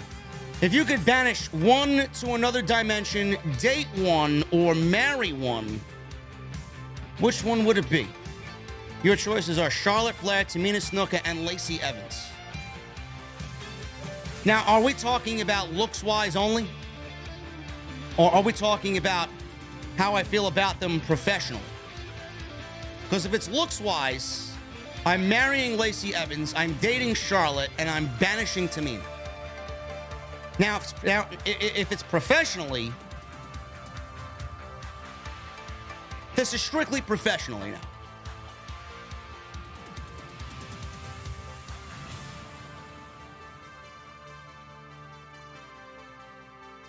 I'm probably banishing Tamina. I'm marrying Charlotte and dating Lacey Evans. Even though Charlotte is fucking terrible. I mean, I can't take it away from her that she's a great professional wrestler. Hopefully that answered your question, Captain Solo. That was a good one. JC720 with a $5 super chat. No message for JC. JC, why are you being shy in the venue? Ronald Sims with a 4-month membership. Thank you, Ronald Sims, for the recommitment to the VIP club. Been a wild 3 months, but glad to experience it with OTS. Shout out to you, man. Ronald Sims. Thank you, brother.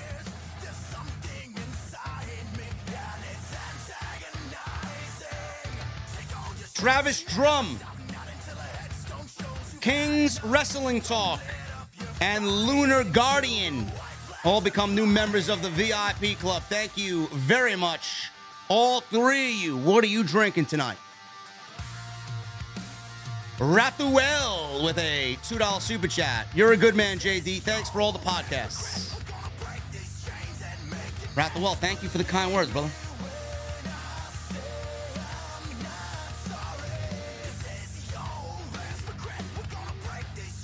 Saints, $4.99. Blunt and Off the Script. What a perfect Sunday evening. Saints, I appreciate you, brother.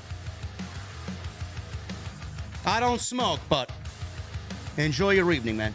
Jim Cornette with a $1.99 super chat. Mox making out with Effie is mud show BS. Yeah. If I'm Tony Khan, I'm pretty fucking pissed at that. GCW is absolute fucking garbage in every sense of the word.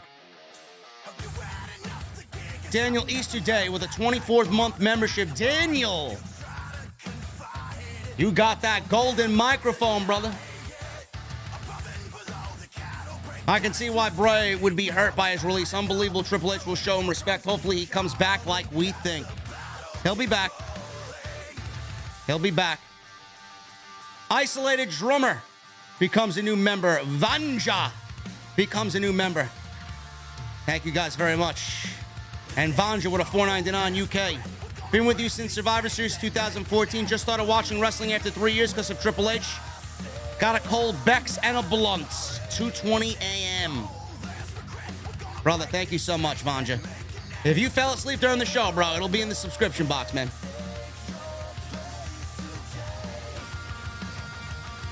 The Mad Dreamer with the Canadian $5. Hey, JD, with all the returns, it might be a long shot. But how about the return of the Velveteen Dream? Keep up the great work. Velveteen Dream is never going to be in the WWE ever again.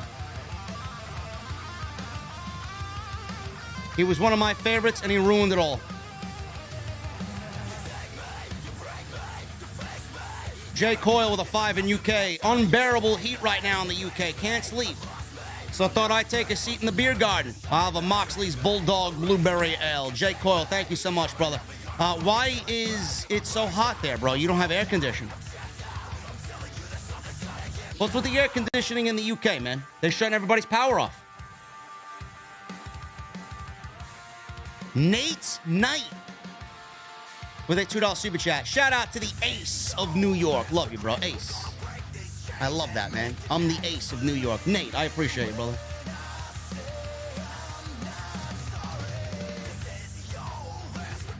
Chris with a $9.99 super chat. What's up, JD? Yesterday was my 30th birthday.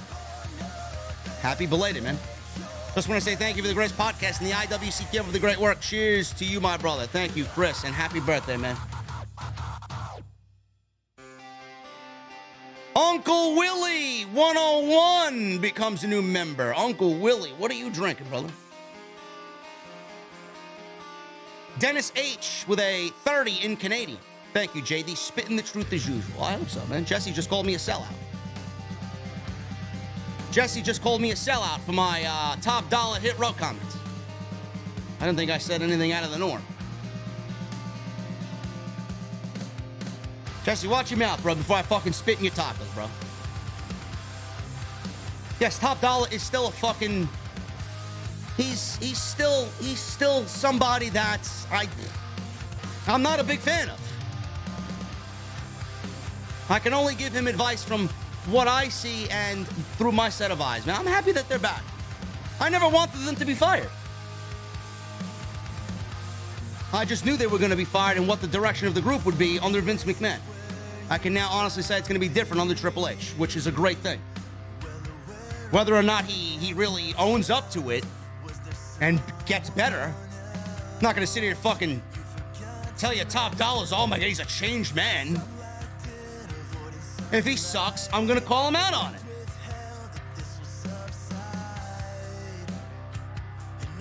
Dennis H, thank you, brother. Clove22 with a $2 super chat. Thank you, Clove. Billy Badass with a $2 super chat. Preach, my man. For fuck's sake, I'm so glad that dude is gone, bro. Can we just cheers to Vince McMahon? Gone. I wasn't going to say it publicly, but yeah, sorry, bro. Listen, bro. Whatever, man. Me a sellout? No. No. I'll be the first one to tell you Top Dollar fucked up, bro. Breadman and Cadillac Benz with a new membership. New VIPs. Thank you, gentlemen. What are you drinking? Soundwave 80s. I feel like I need to read this in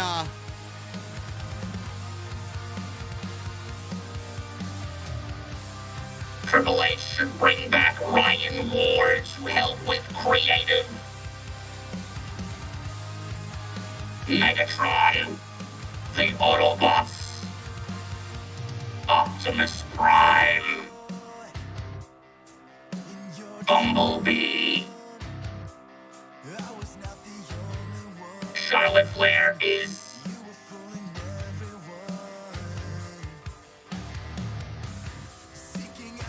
Whatever. Fallen exposure. $2 super chat. Can IRS be any more clear about a Wyatt return? Bro, he said that last April. He said that last April, bro. Elite Gaming 0599, new membership. Thank you, Elite Gaming. What are you drinking tonight, brother? Sidro with a 420 super chat. You see Pete Dunne's tweet? BNG, Pete back soon. What did he say?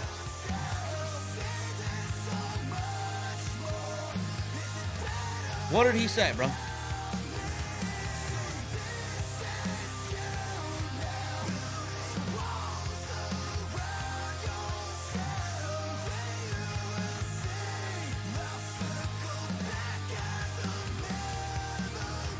He tweeted out a picture of black and gold, Pete Dunne kicking somebody in the head. I don't know who that is. We may be getting the bruiserweight back, bro.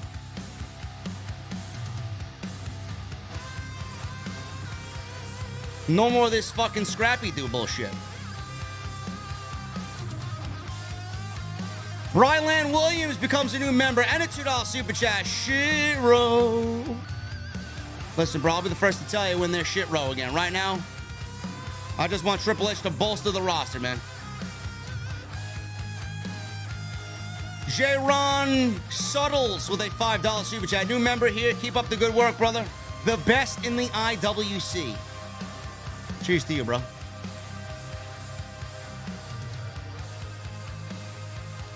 Nate Knight with a $2 super chat. Cody Rhodes versus MJF at WrestleMania someday. Watch. I wouldn't be surprised, bro. I would not be surprised at all, man.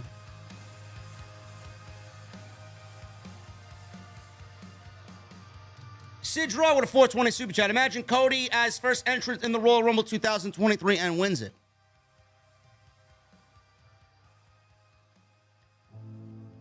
I think Cody needs to come out at number 30, man. Him and Seth Rollins need to be the final two guys in the Rumble. Nate Knight with a $2 super chat. HBK lost his smile again. Yeah, he also lost his fucking brain as well.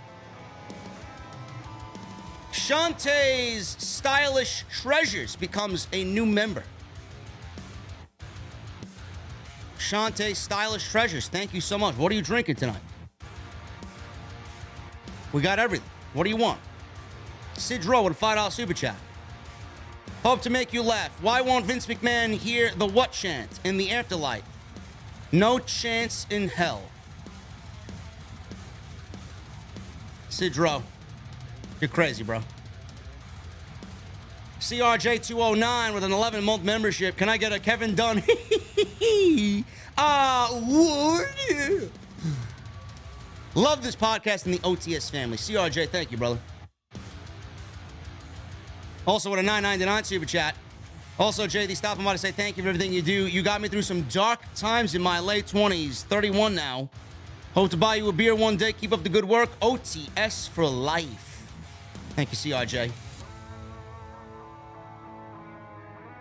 I'll be here always, man. Those comments are the best, man. I'm glad I could help you through whatever you guys are going through. And you as well, CRJ. Dumpy with a $20 super chat. Been watching for a few weeks. Loving the streams. Your channel where I wrap up my nights after all these shows. Keep it up. I appreciate you, man. Better you to be here than Pfeiffer. Or fucking Cronin, or any of these other fucking geeks. Michael Bertoni with a new membership and a $5 super chat. Thank you, Michael Bertoni. If WWE ununifies the world titles, do you think Triple H should scrap the Universal title and bring back Big Gold? No.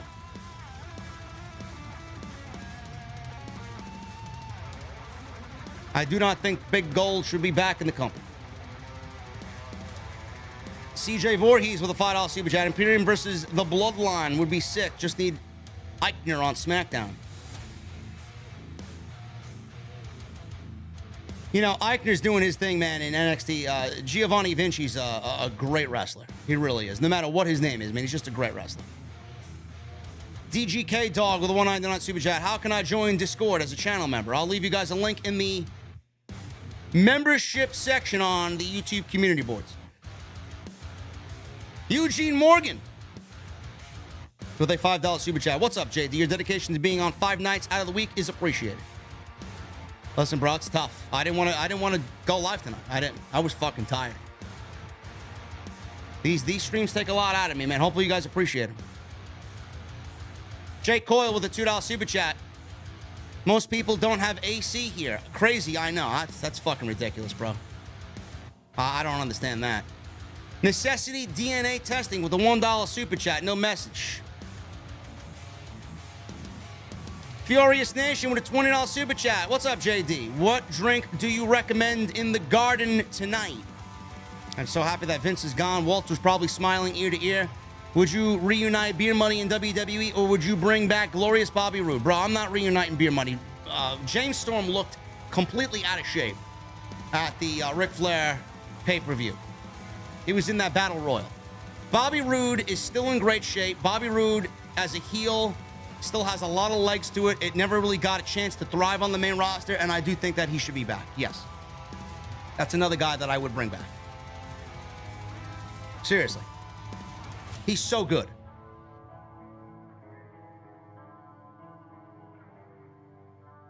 Canadian $5 super chat from Patty. Hey, JD, do you think Triple H will book Cody to be champ? Yes, I do. It's the only way to be, bro. Furious Nation with a $10 super chat. In your opinion, if Bray Wyatt comes back, do you think Bo Dallas follows? Also, NXT Heatwave this Tuesday is the same day as my 26th birthday. Happy early birthday, brother. And Bo Dallas, I don't know if Bo Dallas wants to wrestle. And if Bo Dallas can fit into the Bray plans, I would be happy to see him back. And Dan from the 1990s. Kevin Dunn is the biggest goof on planet Earth. With a $2 super chat. Kevin Dunn has big fucking teeth, Dan. He is a complete fucking imbecile. Dumpy with a $5 super chat. Do you think custom stages should return? And do you see Triple H overhauling SmackDown and Raw branding within the next year? I think SmackDown needs new theme music. I do think that Raw needs new theme music for sure. I do think that the brand should look different from one another, yes. Custom stages, it's going to cost money.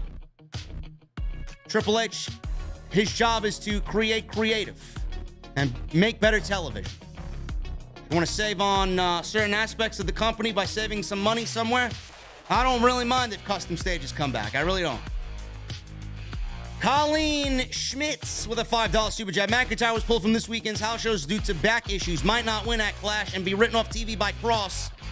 Beatdown Theory cash in. I could see it.